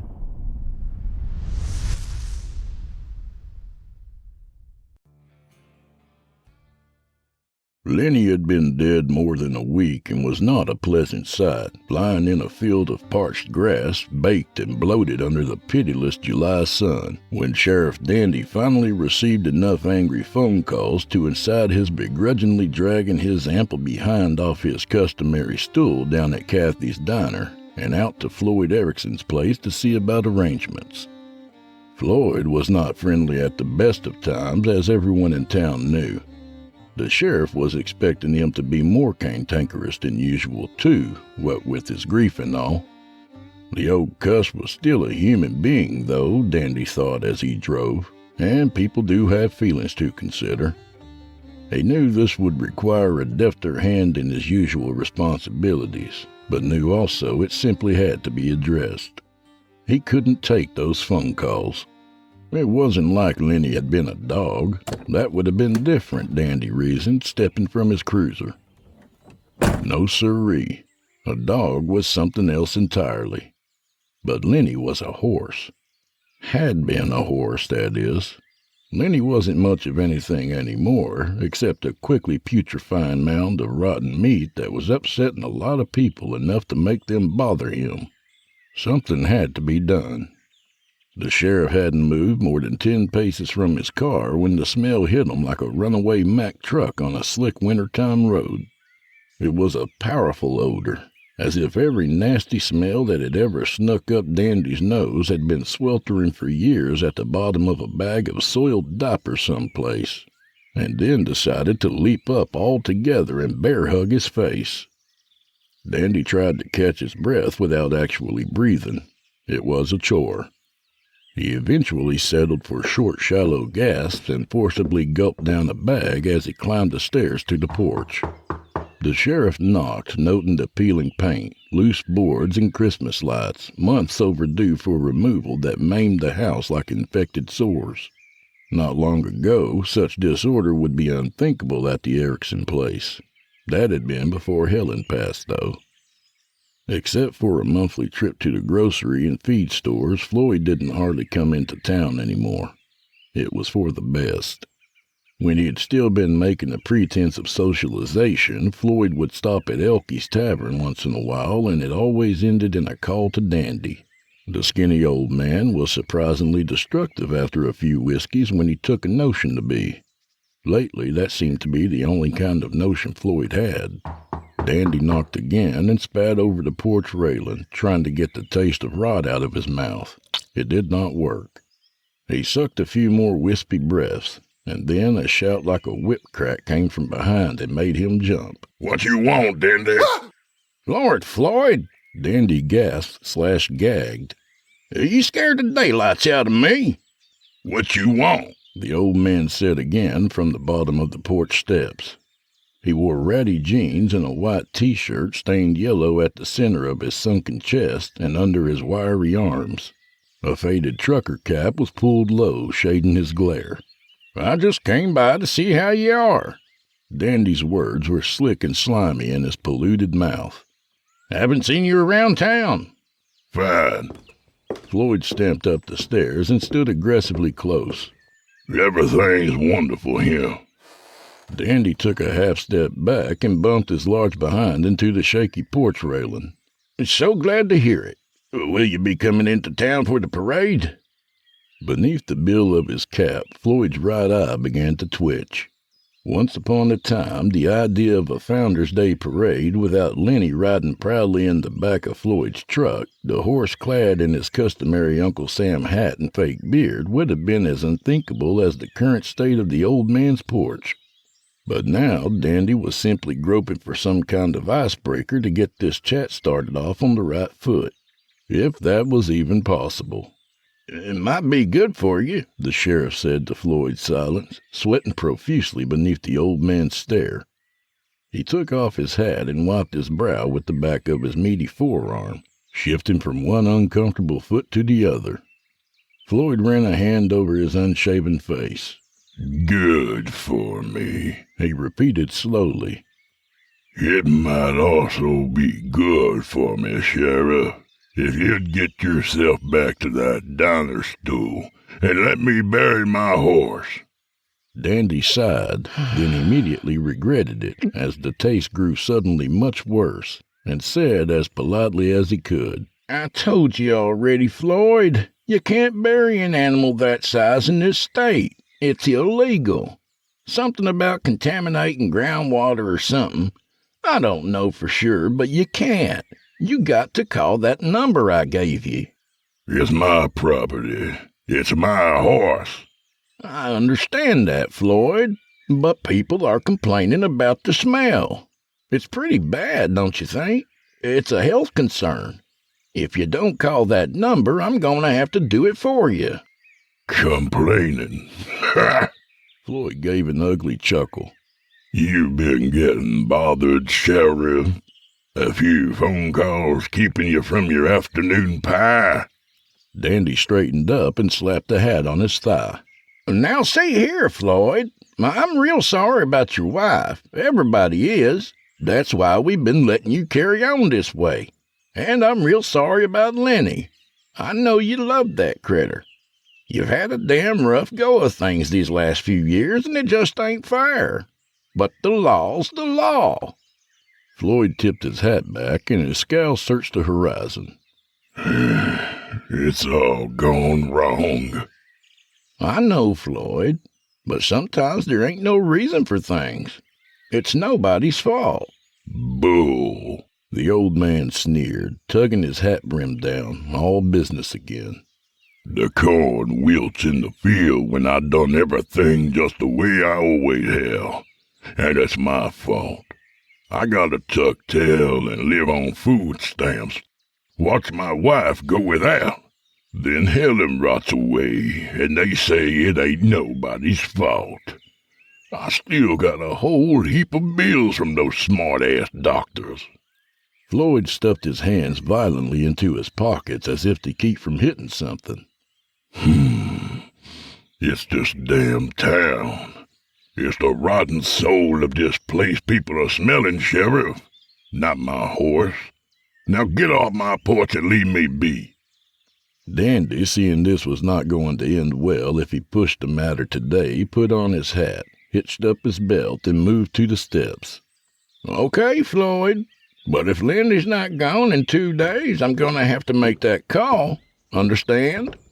To the sheriff's back, the old man said, I understand you just fine. As the cop car pulled away, leaving a cloud of dust hovering in its wake like a dirty mist, Floyd moved his attention from its diminishing silhouette to the dark lump in the field that had once been Lenny. Small figures hovered in the air, darting in to snatch him away one piece at a time. Vultures. They had begun to gather days ago, before Lenny had even died.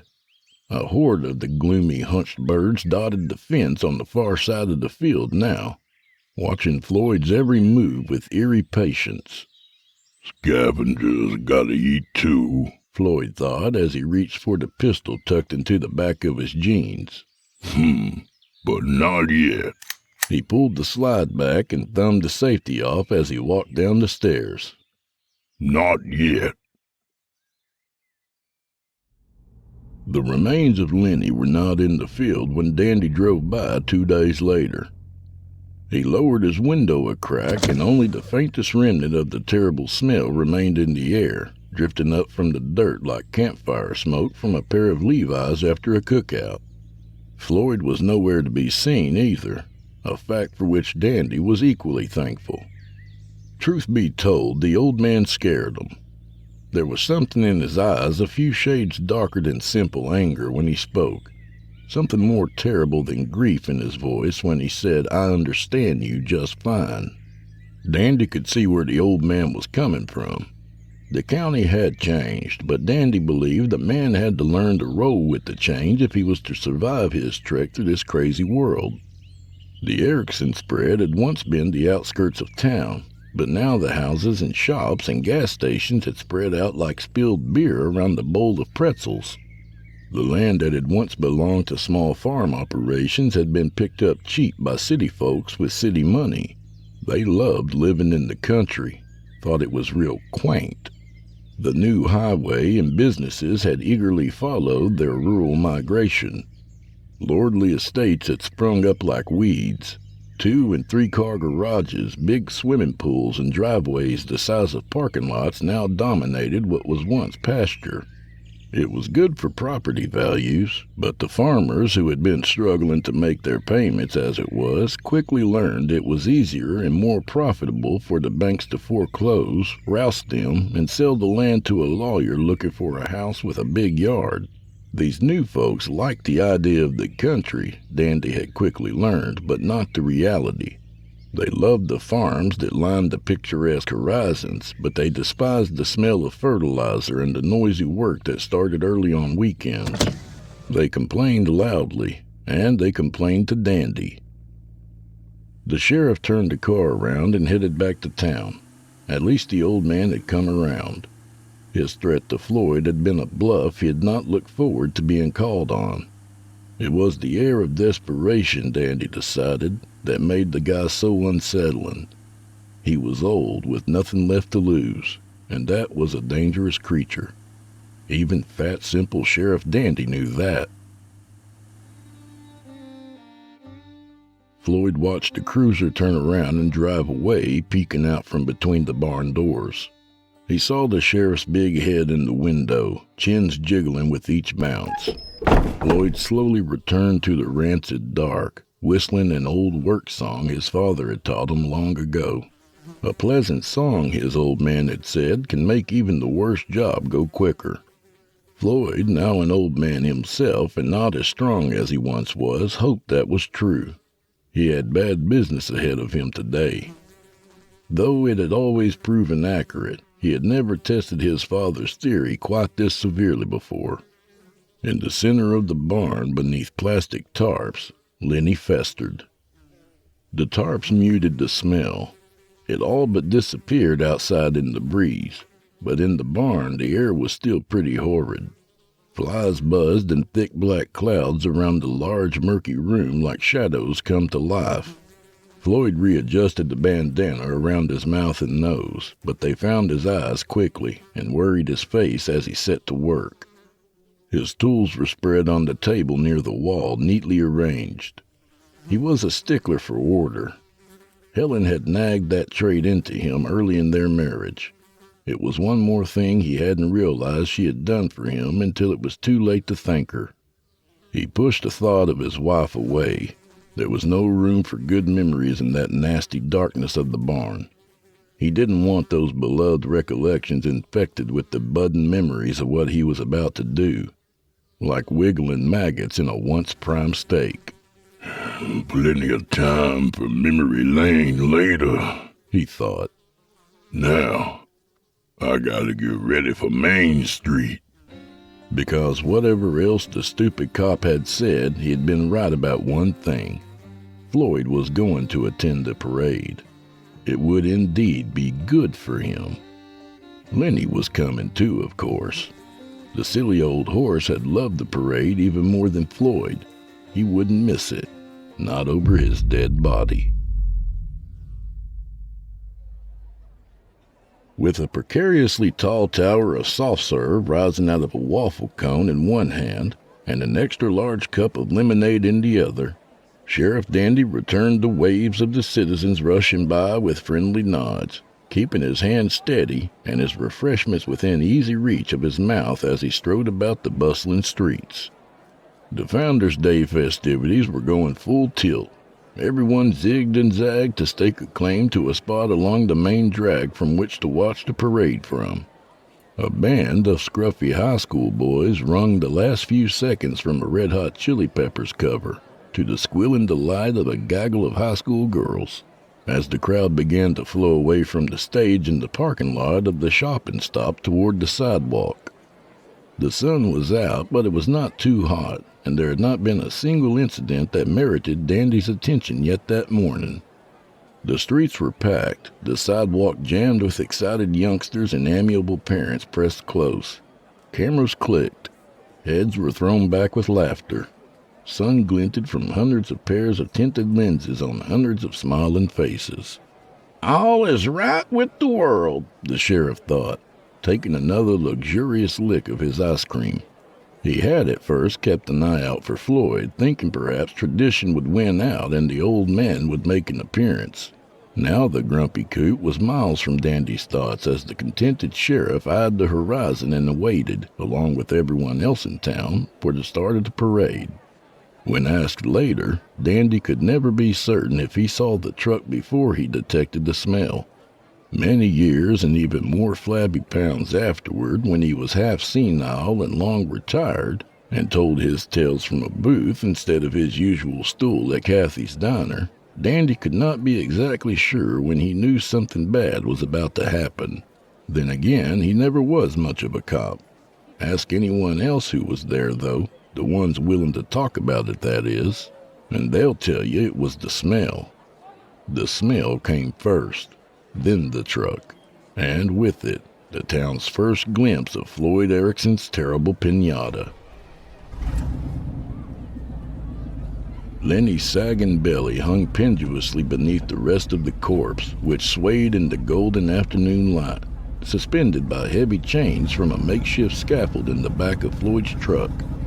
The old man piloted the vehicle down Main Street, well ahead of the rest of the parade, like a macabre pace car in a hellish race to nowhere.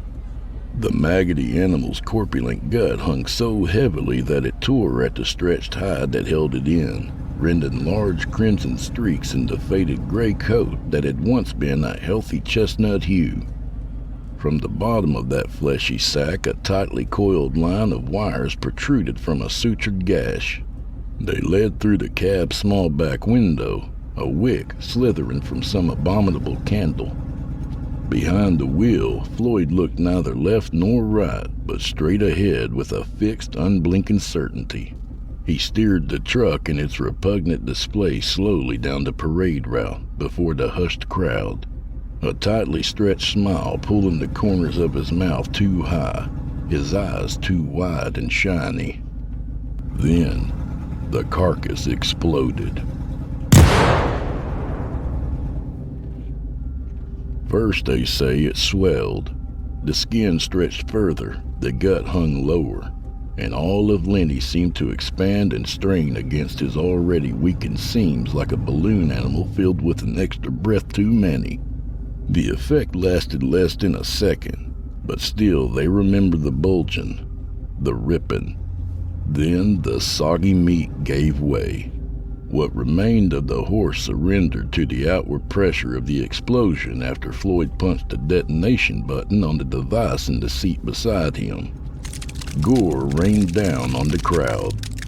A small amount of black powder and a simple detonator is a common enough tool to find on a farm. Floyd had used the same setup not more than 4 months prior to do away with a bothersome tree stump in his back field. It was no trouble for an industrious fellow like him to reconfigure things a bit for his final appearance in the Founders' Day parade. The truck did not so much as slow down. There were some witnesses who say Floyd did not even turn his head to enjoy the spectacle he created. He drove on, they insist, steadily and slowly as ever, leaving behind a pelting rain of offal soaking the stunned revelers. There was absolute silence as the last of the biblical precipitation fell, coating the road and the gathered masses alike. Then the screaming began. Children wailed as their blood-soaked parents grabbed them up and fled, pushing, scrambling, slipping, sliding, falling. Panic quickly took hold as incomprehensible sensations set in among the attendees. The slick warmth and the terrible stench, and the cementing of the realization of what it was they were covered in. Dandy watched it all, perfectly frozen. He was still holding his refreshments, ice cream now lathered in a thick red-black syrup that dripped from his shaking fist. Behind and slightly above the cacophony of chaos, he heard the growing call of the arriving flock become more pronounced.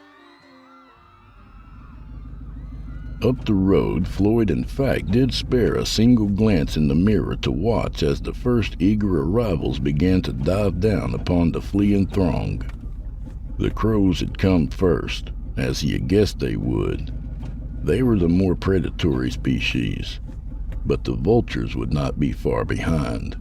They had followed his truck the whole way into town. The birds would not be denied now. They would feast on what he had left for them all over the emptying streets, picking them clean like the bones of a dead Goliath, the last of a rare breed Floyd knew now to be extinct. There's no place like home, he thought and laughed out loud. He watched as the dark shapes congregated over the marred corpse of the town, smothered now in the remnants of his last friend. Then he shifted his gaze to the horizon and did not look back again.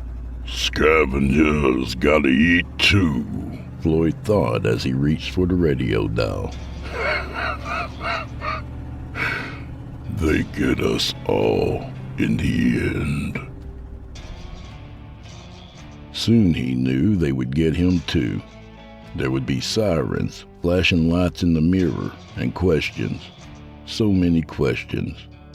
He'd deal with that when it came, though he doubted his answers would bring anyone much satisfaction. He had no revelations to offer, no insights.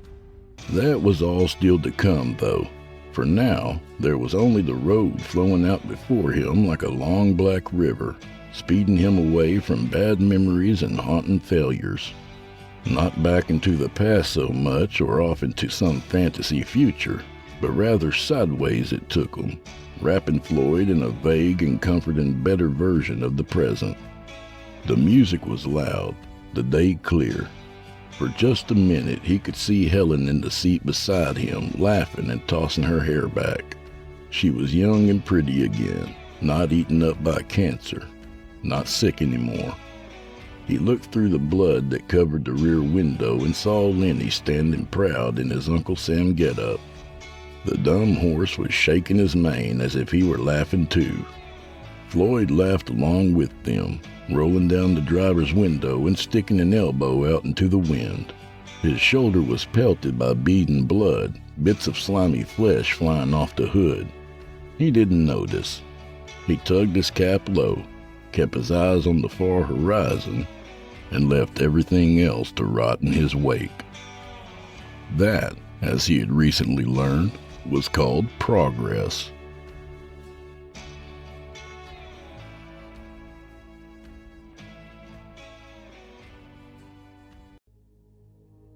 A tall, well-built man stood in a lavishly decorated Victorian-style living room, staring into a full-length mirror with an ornate golden frame. There was nothing reflected, no image in the glass looking back at him, nothing but the shimmer that the overhead light cast upon the pane. "It might as well be a window," he said, his voice laced with frustration. "It shows me nothing but clear, empty glass. It is an entirely useless piece of furniture, trash that hangs upon our wall. What is the purpose? It's not even so much a decoration. It should shatter into so many pieces. I should take it outside and throw it directly into the dumpster with the rest of society's useless garbage.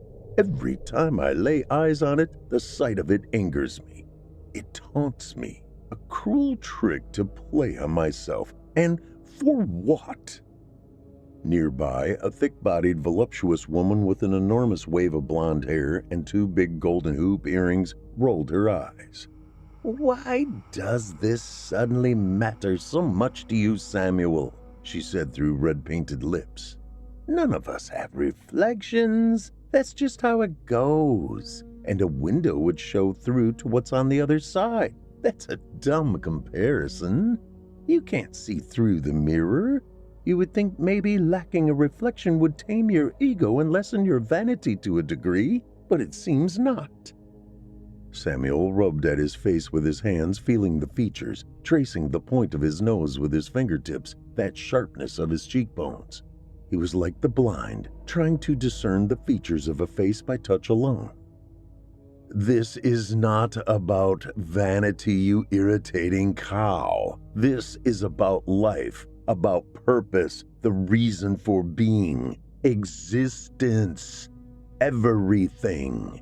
It matters, Luann, because I can't see myself. Who am I then, really? I don't even know what I look like.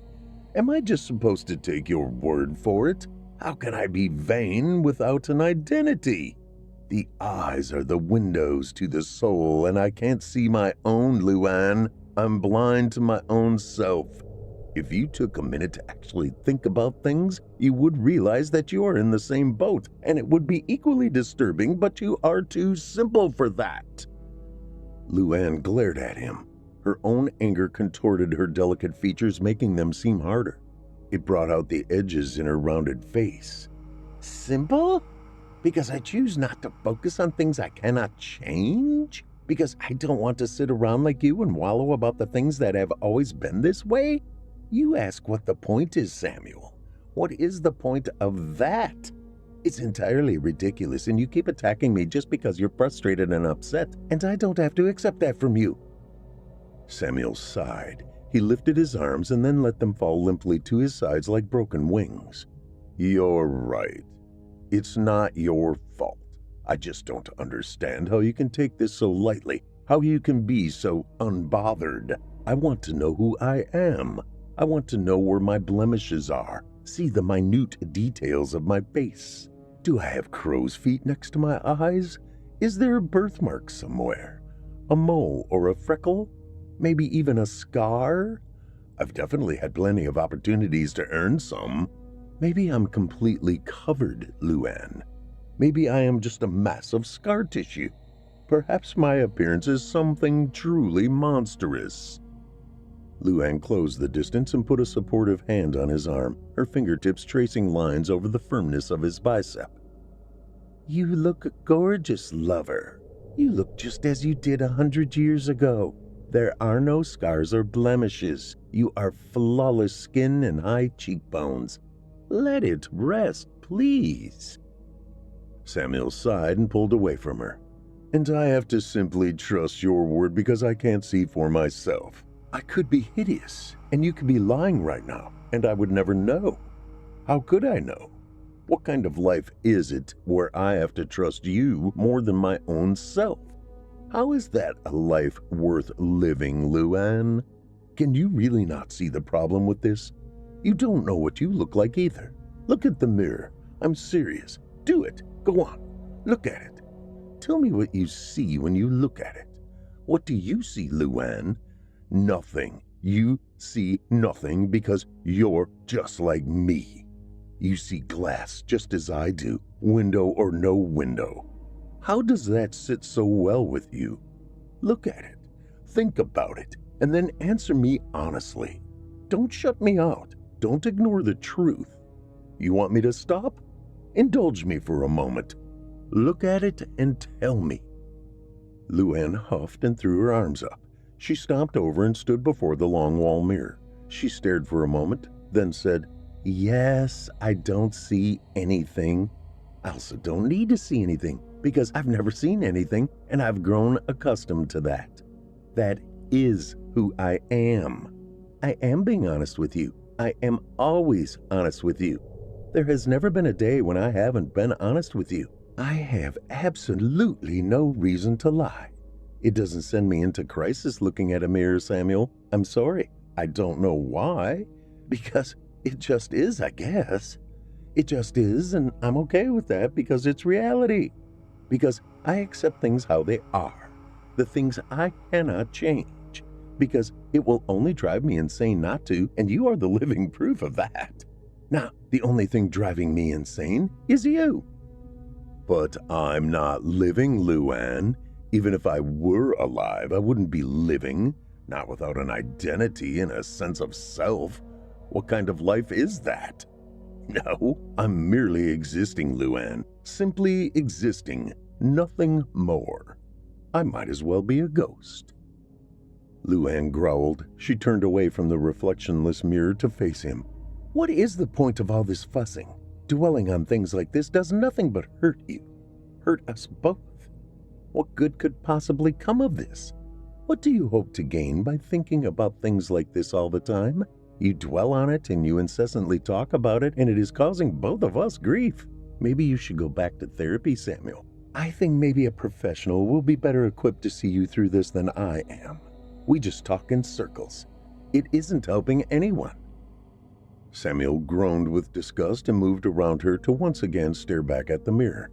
I want to know who I actually am, not who you say I am. How can I know who I am inside if I don't know who I am on the outside? They coincide, don't they? Can you have one without the other? Not truly. It's not real. None of it is real. I have no sense of self at all. I'm a walking illusion and the brunt of my own trick, a sad, sorry magician. I'm a picture without an image, an empty canvas, a television with no power. I am an enigma. I am my own greatest puzzle, Luann, and I haven't the faintest idea how to solve it. Luann cussed under her breath. She whirled to face him. She was trembling with her growing rage now. I'll tell you who you are, she said angrily. You're an overdramatic, self-important baby. You're a whiny little brat that is so self-involved that you can't even live your life if you can't stare at your own damned face. It's sickening. You know, humans are the same way, and that's what drives them to so many terrible decisions. They have ridiculous beauty standards and torture themselves for them. Maybe if no one had reflections, people would care more about the things in life that contain actual value, like companionship and love, compassion and empathy. Maybe then this pitiful world would be a better place. You dare to talk to me about compassion and empathy? Samuel bellowed in return. Where is my compassion? Where is my empathy? Are you nothing more than a hypocrite? Self-important. You call me self-important? I don't even have a self, he yelled as she stormed out of the room and slammed the door behind her. How can I be self-important without a self? Sighing, Samuel sat down in a nearby chair. It was a red velvet smoking chair acquired from a lounge where Luann used to sing a long time ago, a time when he had more vitality and they both had more hunger. the lounge provided a means to satiate their appetites. "So, are you going to lock yourself in the bedroom now? Is that today's game?" he called to her. "Are you a helpless abuse victim because your 300-year-old boyfriend is having an existential crisis? Why don't you call one of your girlfriends while you're in there and tell them how awful I am? I'm suffering, Luann. I'm suffering and you don't give a shit. You find my pain too much of a bother. Admit it. I mean nothing to you anymore. If anyone is awful here, it's you." "Fine," she called back through the door from the other room. "I'm awful and terrible. That's fine with me at this point. Just shut up. Please, I can't listen to any more of this. I tried to empathize. I tried to understand. I tried to be supportive. It got me nowhere. It never gets me anywhere. You are just impossible, so I give up. Just internalize it so I can get through the day with less of a headache." Samuel gave a humorless laugh. "You toot your own horn more than you should, woman. You are horribly insensitive. I'm sorry that I can't get over this so quickly and be the man you wish me to be. If I could just blink and the pain would be gone, I would do that. Don't you think I would do that? But I can't. How am I supposed to get over this when it's always there? It never changes, never goes away. Like you said yourself just a minute ago, it just is. It always is. There is no remedy, no solution. It's an eternal emotional torment. It's torture. This is the true curse of being a vampire. It's horrible, Luann." There was a crash like she threw something against the wall in the other room. "Oh my God, Samuel. So is living with you. It literally is. It is an eternal fucking torment. It never ends. We're immortal and you just complain and cry and philosophize, and it's a vicious cycle that never changes and never ends. Can you please just give me a minute of goddamn quiet? I can't take this anymore. I really can't." "You can't take anymore? You can't?" "Yes." "Do you know I tried to stake myself the other day? I really did. You didn't know, though, because you don't ever see the pain I'm in. You don't see what I deal with on a regular basis because life is just so simple and fun to you. You can't see past the next party. You're not 23, Luann. You're an old woman, even if you don't look it. But maybe you do. Maybe everyone is lying to you. Maybe I'm lying to you. Maybe you're a shriveled old hag, but you just can't see it because there's nothing in the damned mirror." He panted his anger for a moment, leaning forward in the chair and gripping the arms with his thin white fingers topped with long black nails. "Well, that's fine, Luann. I'll be quiet and not speak about my feelings, and one day you can just find my corpse. That's just fine. I don't even care what you do with it. It would probably look disgusting, but how would I know truly, right? Throw it and the mirror in the dump with the human filth and waste. What do I care?" The bedroom door flew open and collided with the wall, stopping with a bang. "Stop it! Stop it, stop it, stop it, stop it! Just shut up! I mean it! I can't listen to this day in and day out. Stop!" Luann ran back into the room angrily. She charged right at him, her overwhelming emotion making her shake like a volcano about to rupture. "Oh, so now you're going to hit me?" he said, looking up at her with doe eyes. "I suppose this is your idea of empathy and compassion. Maybe we have different definitions of those words. Which one of us is the selfish one, really? I think you really need to ask yourself, Luann. Sit and marinate in that for a bit. Reflect on this moment and try to see yourself clearly. That, after all, is the whole problem, isn't it?" "Are you being serious right now? You are such an infuriating person. It doesn't matter what you look like on the outside, Samuel, because your inside is ugly. It's downright repulsive. You're an awful person. I'm about to ghost you like your reflection, and then if you do get up the guts to kill yourself, it won't be me finding the body. Maybe no one will, and you will just stay right here and rot. And then your outside finally will truly match your inside." "Beautiful. Well, that's a lovely thing to say. Thank you. You're a true charmer. And trying to guilt me with your suicide is better? Please, I'm over this. I'm over you. I just can't do it anymore. We tired of each other years ago, and you know it as well as I do. We aren't together because we care about each other, and you know it. So let's stop pretending. We were together all this time because we didn't want to be alone. That's it. That's the plain and simple truth of it. It was a life of convenience, a relationship built on the curse of the meaningless existence of immortality you so loathe.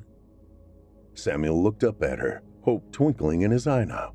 So you admit it is meaningless, yet you don't believe the lack of meaning is tied to the lack of an image. It is just more proof that nothing is real. Everything we know of ourselves comes from someone else. It is all conjecture. Everything is subjective. How could being immortal be anything but a curse if you have no idea who you even are? If you have no purpose, nothing to live for. You're painfully redundant, Samuel. I don't care if that has to do with your reflection or not. I care about not listening to it anymore, period. Samuel watched her leave and jumped when she slammed the door. He continued talking to her as if she was still there. Self-important. Ha! Self should be important. If you don't have yourself, you have nothing. It is something that humans are always concerned with. Why should I not be the same? We're supposed to be superior to them. We shouldn't be forbidden to do things that come naturally to lesser beings.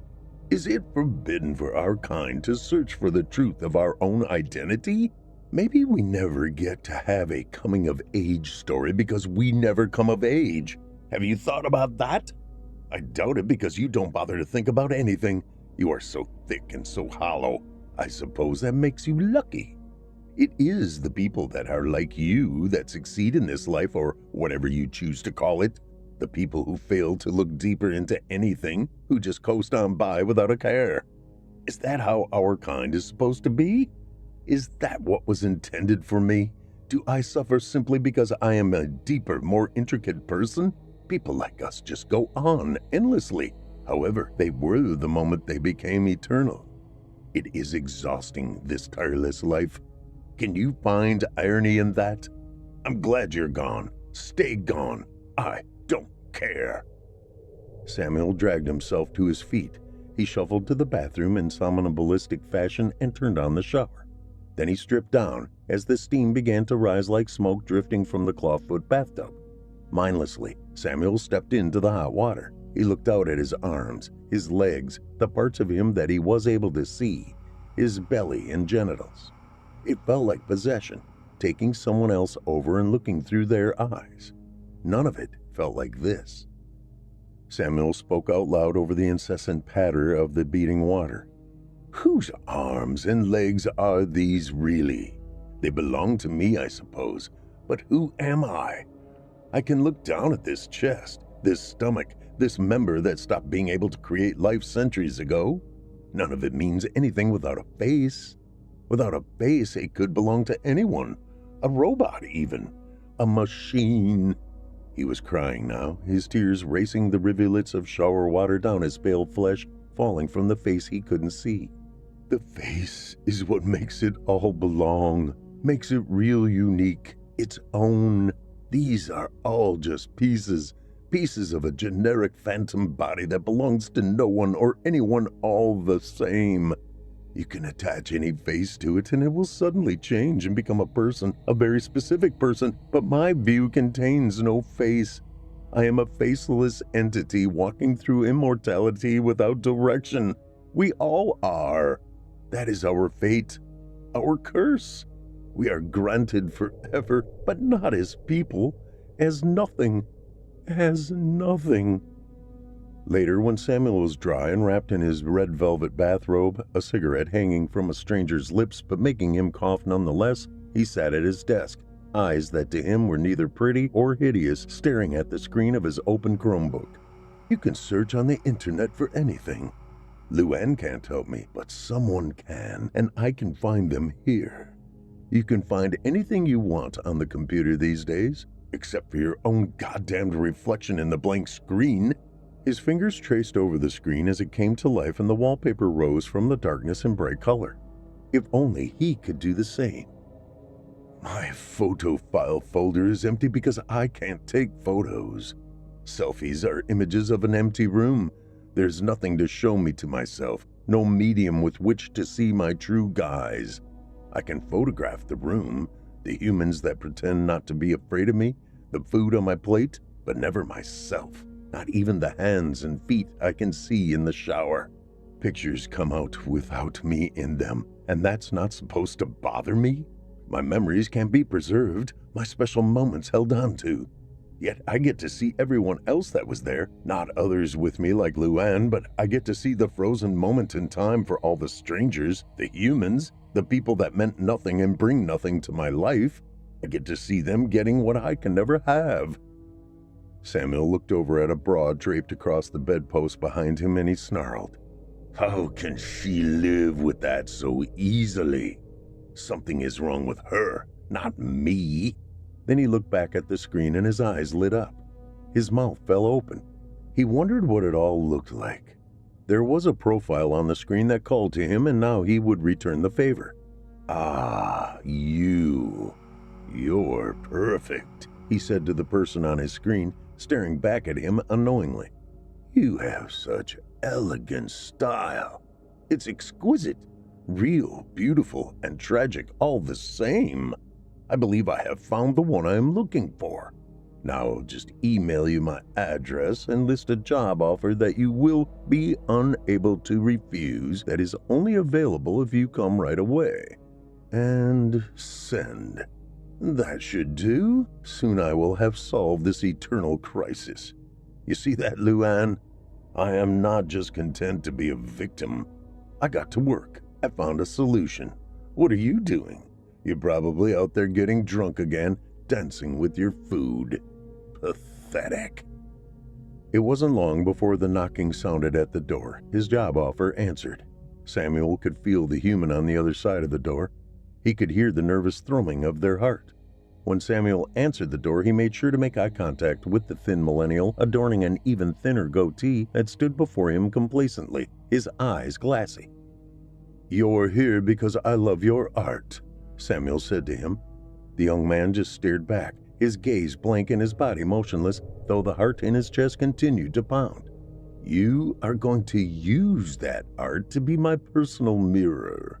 You will provide me with the one thing that God's curse has stolen from me, a reflection. This is not negotiable. This is just the way.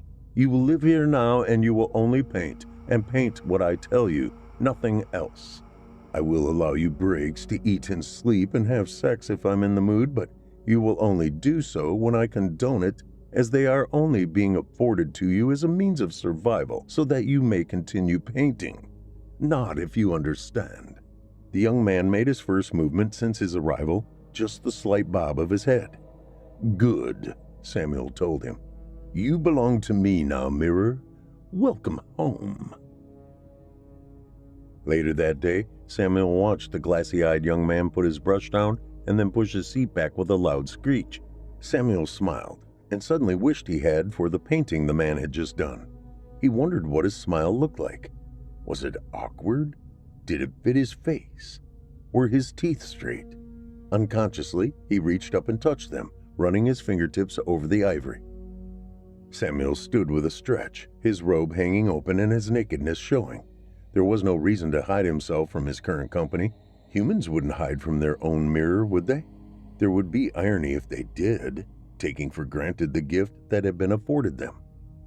"You have done as you were told without question or complaint. You have done well," Samuel said to the painter, who sat up straight 3 feet behind his easel, his hands on his lap and his brown eyes staring blankly forward. "You may rest for a moment. Now that you have finished your first canvas, I want to look at it, to take it in, to see what the photos erase." Samuel walked over and looked at the painting standing idly by on the wooden easel. "You did a wonderful job, mirror. There is so much detail. I made the right choice when I selected you for this position. I feel quite pleased, my young painter. Quite pleased indeed. Go, eat or sleep or wash yourself. I don't care what you do as long as you don't leave. You are forbidden to leave, and if you try to, I will hang you on the wall where the other mirror currently resides." The painter stood, his arms falling from his lap to hang limply at his sides. He walked into the bedroom where he climbed onto the bed and laid there flat on his back, empty eyes staring at the ceiling. Samuel growled at the furious beating of the man's heart that thrummed in his ears and screamed to his blood. He wished the organ would settle down. Why was it so stubborn and unwilling to comply like the rest of the fellow was? It made it hard for Samuel to concentrate and appreciate the art he held in his hands. Maybe if he bled the man just a little, it wouldn't be quite so loud. Samuel set the painting down gently on the nearby love seat, and then he walked with purposeful strides into the bedroom. The young man on the bed did not turn to look at him. He kept those woeful brown eyes on the diamond chandelier hanging above. His heart was like a war drum now, pounding and thrashing like tidal waves at a beachfront. Samuel snarled. He snatched the young painter's arm up and gnashed his teeth into the wrist. Immediately, hot blood flowed into his mouth, over his tongue, and the sensation of it sent tremors running through him. He moaned with delight, but then ripped the arm away from himself and threw it down onto the golden-trimmed white down comforter. He couldn't allow himself to get carried away and lose his mirror now that he finally had one. Samuel took a deep breath and sighed contentedly now that the mirror's heartbeat was weaker, calmer. He wiped his mouth with the back of his hand, turned on his heel, and marched back into the living room where he immediately picked up the canvas and took its place on the love seat. "This is me," Samuel said. "My nose is so pointy, but my eyes are such a wonderful shade of blue. I can see the details, the flaws and blemishes. I do in fact have a small mole on my right cheekbone, it seems." He couldn't help but laugh. "I had no idea it was there until this very moment. This is exciting. I feel more whole already. I am thankful to you and your talent, my beautiful mirror. Luann was right, you know. I really am quite handsome." "Yes, you are." The voice came from the man laying atop Samuel's bed, despite his eyes being glued to the sparkling fixture dangling from the cathedral-style ceiling and his body remaining as motionless as a corpse. "I'm not smiling in this painting, though," Samuel called back to him. "It's not your fault, though. I haven't smiled in years, not until today. That's exactly why I needed you so much. It is the reason you are here, to help me rediscover a reason to smile. I have found the answer to my pain, my eternal struggle and internal damnation, and that answer is you. I can smile for the next painting, and it won't be quite so forced. I will do my best to hold a smile and still keep it genuine for you. Paint me looking content. Your break is over, mirror." "Okay." At once, the painter rose like the movie portrayal of a vampire awakening from coffin sleep. He sat straight up. Then he swung himself sideways, his legs going over the edge of the big bed. "Wait, I'm going to change my outfit. Let us have some variety. This is art, after all." "Okay," the young man answered in a trance-like way. He sat there on the side of the bed, his hands folded in his lap and staring blankly forward, where he waited for further instructions. Several days later, Samuel paced the living room. It was a far different room than the one that Luann had exited and the painter had entered. All the old art was gone. The useless wall-length mirror was gone. Everything was covered in paintings and drawings, charcoals and pencils. Sketches of Samuel's face in a multitude of expressions and outfits stared back at him from every wall. The bedroom, bathroom, and kitchen were no different. Samuel stopped his pacing and stood before the pallid young man known only as Mirror for months now, who sat on the couch as per usual, his hands in his lap, his deep sunken brown eyes staring aimlessly out over gaunt cheeks. Samuel had been forced to bleed him little by little over time in order to contain the impulse to devour the boy completely. It was the only way to quiet his terrified, thrashing heart. At this rate, even with food and sleep, the mirror was going to break and Samuel would be cast back to stage 1. "When you first came here, it was very exciting to me. It was the missing piece to my puzzle, until it wasn't. Samuel said to the painter seated before him. Now, this apartment is full of paintings done in different mediums and even pencil drawings of me, in all of my various outfits and every different hairstyle I could conceive. Now that I could see it, I wanted to try them all, to know which actually worked best with the shape of my face, something I was never able to experiment with before. It was great fun and a truly rewarding experience. Wonderful, Master. I am glad you are happy. I'm not finished. Samuel trembled with anger, squeezed his hands into fists, his elongated nails biting into his own palms and drawing blood that dripped rhythmically onto the floor at his feet. My apologies. I misunderstood. Ugh. Sometimes glamoured people are just so boring, Samuel said with a wistful sigh. They are definitely not ones to converse with, but you're all that I've got now that the insufferable Luann walked out on me. Not that it was the first time she walked out. We've been together for over a century. Believe me, she has walked out on me plenty. She has just never stayed gone quite this long, which I suppose is good for you. Luann was never much for willpower. She wouldn't have cared for you as I have.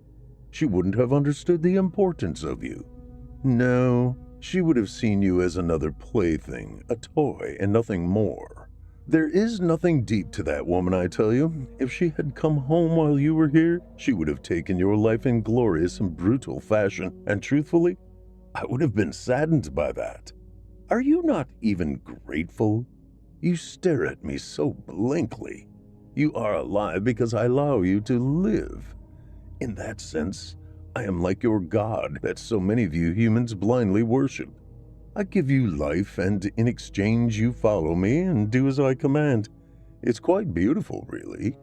When Mirror said nothing and continued to stare blankly forward, his weak heart beating quietly in the background, Samuel roared, Answer me when I speak to you. I am listening, waiting for you to tell me when you are finished, Master. I don't want to interrupt again. Interrupting makes you angry. Samuel laughed. He recalled the other day when the mirror spoke out of turn. Samuel had given him quite the thrashing. He made sure to leave the mirror of flesh's eyes and hands intact so he could maintain his purpose and not become as useless as the mirror of glass. But the painter was left huddled in a heap of contusions blotting his thin flesh, broken ribs jutting through his elastic skin.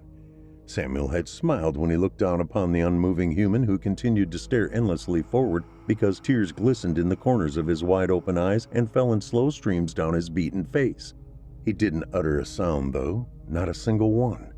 Those 2 tears, one from each eye, were the only sign of his true emotion. The pain Samuel had caused him, and the Immortal found it entirely satisfying. You're right, Mirror. I had digressed. I was originally talking about you and your purpose. I should not have even thought about that horrible Luann, never mind brought her into the conversation. Jesus, look at you, Mirror. You don't have to respond to react. You don't even change your facial expression. It's really terribly pathetic. Awful. Simply awful. Sometimes I think you are less alive than the glass mirror I disposed of. That's a sad concept, isn't it? I'm sorry. Mirror spoke without ever moving or changing expression, even still. Forget it. I'm getting sidetracked again. It seems I'm just emotional today, Samuel told him. But that brings me back to my point, Mirror.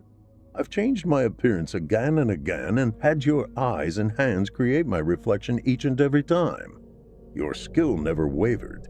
That is for certain. Yet it still becomes less and less fulfilling. The answer to my problem became less and less the answer to my problem. Now I feel as empty, sad, and plagued as I had when I first hired you, and that is troublesome, dear Mirror. I'm sorry, the motionless, expressionless Mirror said again, though the single tears appeared at the corners of his sunken brown eyes once more.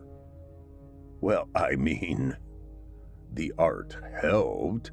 It definitely did. I was completely lost before you answered that email and showed up at my door. Your paintings and such told me what I looked like. It masterfully did what the mirror never was able to, and it put a face to the body I saw each day in the shower.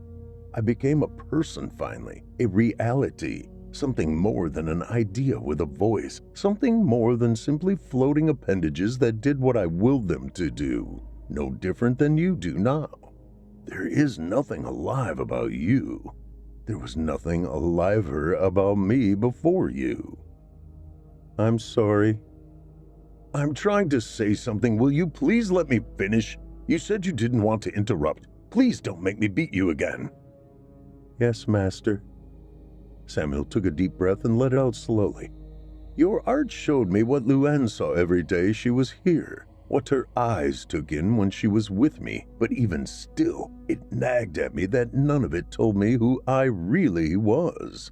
Do you know what I mean? Silence. Samuel smiled. Good, don't actually answer that. It's rhetorical.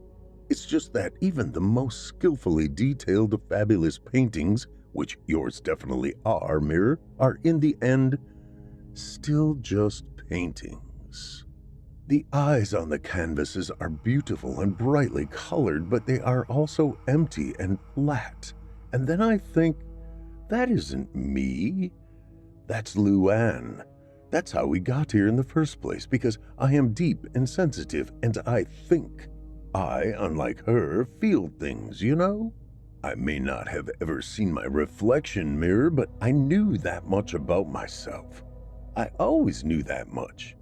Yet, in your art, it isn't there. I mean, I suppose I look thoughtful in some pieces, but it still doesn't resonate.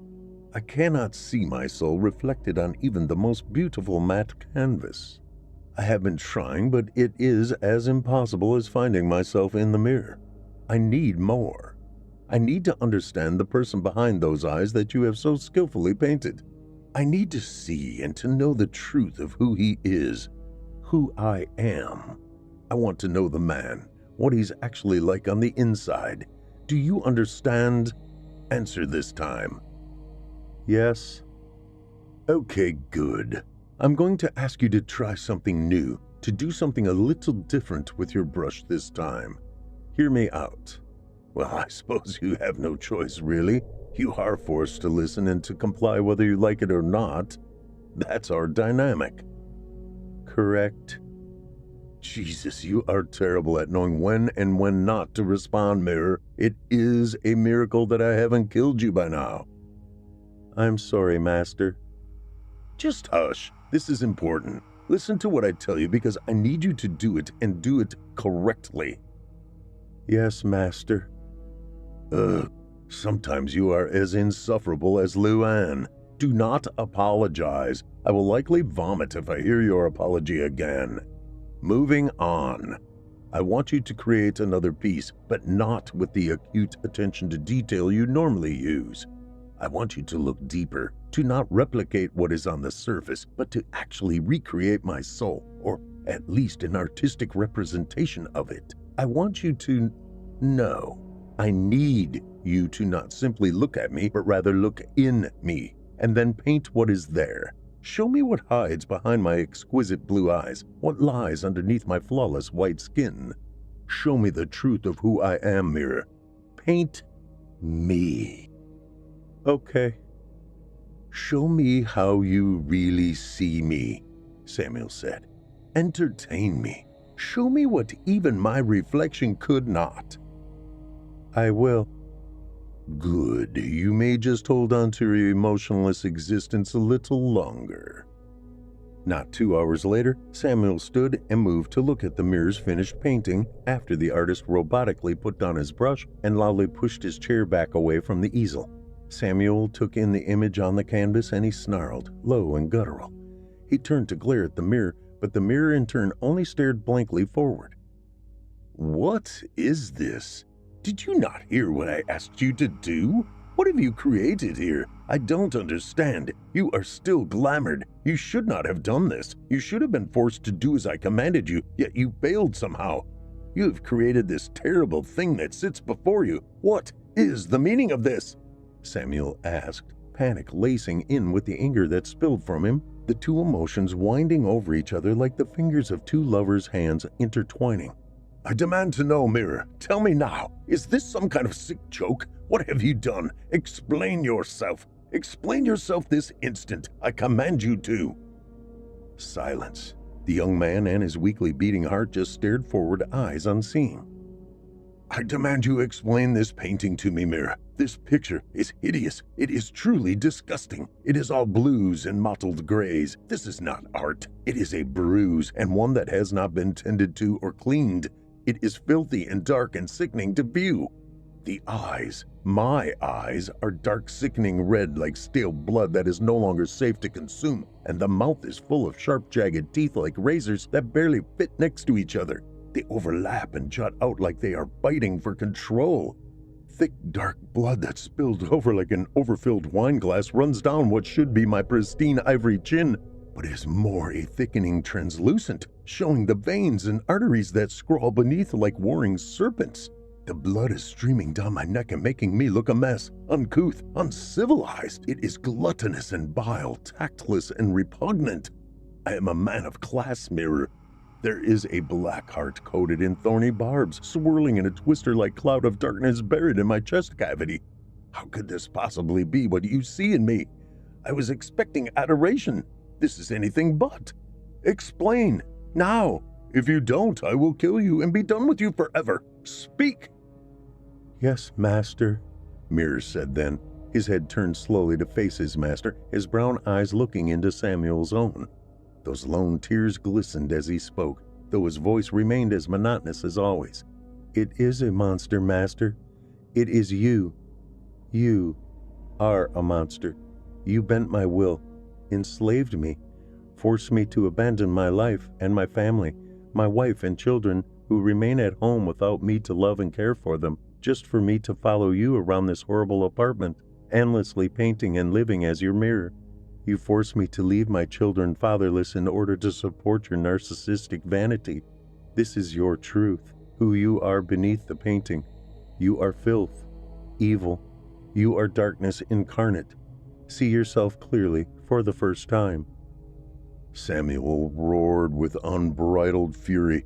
He lashed out with lightning speed and slashed the man's throat with a single elongated fingernail. When the empty-eyed artist collapsed to the carpeted floor, Samuel shed his bathrobe and pounced nakedly upon him. He drank wildly of the blood pouring forth from his mirror's open throat. He slipped and rolled in it, spread it on his flesh, becoming the painter for a change. He used his long nails and pale fingers to run streaks over the dead man as the rest of his life source, his truest paint, worked on its own to coat the carpet and the surrounding furniture in varying shades of crimson. Allow me to soak my fingers in this red substance and with hard strokes spray these lying walls and this useless goddamned mirror. It is to be the artist's final masterpiece, to become the paint that spoils and ruins so much previous work, that renders your art as useless and worthless as you are. It is a fitting way to explain what bringing you here was like, to capture the boiling blood within my veins and the betrayal in my heart. Samuel, naked and coated in streaks of red, bounded to his feet. He scooped handfuls of blood from the unseeing mirror's empty throat, and he hurried through the apartment, slashing streaks over each and every canvas, each piece of paper, each pointless piece of terrible, useless art. He went back for more blood, over and over, until his project was complete and everything had been painted by him and only him. When the deed was finished, so was the apartment, it seemed, but it meant nothing. None of it means anything. He panted as he sat in the remaining stickiness that pooled below his broken mirror and pleasured himself. I know that I can get new things, better things even. Money has never been an obstacle. I can compel anyone into doing what I require of them. I can glamour them just as I did you. They will simply give me whatever I desire, but none of them could give me what I've needed the most, purpose. They would fail me, just as you have, simply serving to satiate a temporary craving, subside hunger momentarily. At least your art had graced me with the gift of truth, even if it cost you your miserably insignificant life. It is, in fact, something for me to reflect upon in the coming days. So for that, mirror, I thank you. When Samuel was done with himself, he wiped his hand on the mirror's dead face and leaned over to kiss his forehead.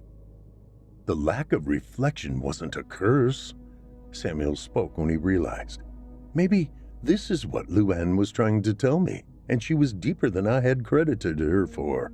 The lack of reflection is a defense against our own nature, a way to try to forget what we really are, which it seems the others, like Luann, have managed to do. I remember who I am now, though, don't I, Mirror? Now that your art has so kindly enlightened me and I repaid you in kind. I am an abomination, a murderer, a beast. I couldn't decipher who I was all this time, because I wasn't a who at all. I was a what? As you so aptly said, I am a monster. That is one hell of an epiphany, Mirror. Not an easy pill to swallow, so to say. I needed something to wash it down, and I chose you. I hope you understand. Samuel gave a humorless laugh. You were already dead to your wife and children anyway. Samuel crawled through the sticky filth of bodily fluids until he reached his bathrobe. He dug into the pocket and retrieved his phone, sticky with coagulating crimson, and he wiped it across the screen until he could see enough to call Luann, leaving red fingerprints on the already filthy screen. It's been an entire year, Luann said when she answered. What do you want, Samuel? You were right, he told her. I was just having a moment. Come home. Luann sighed. Finally. Let's move again, and we won't take the mirror with us this time. It's already gone, he told her. Samuel glanced over at the mirror's body huddled on the floor nearby. Good, she said. I'll be home in an hour. Pack your things. Samuel closed his eyes and sighed. They're just things, he said, before hanging up the phone and dropping it onto the blood-soaked carpet.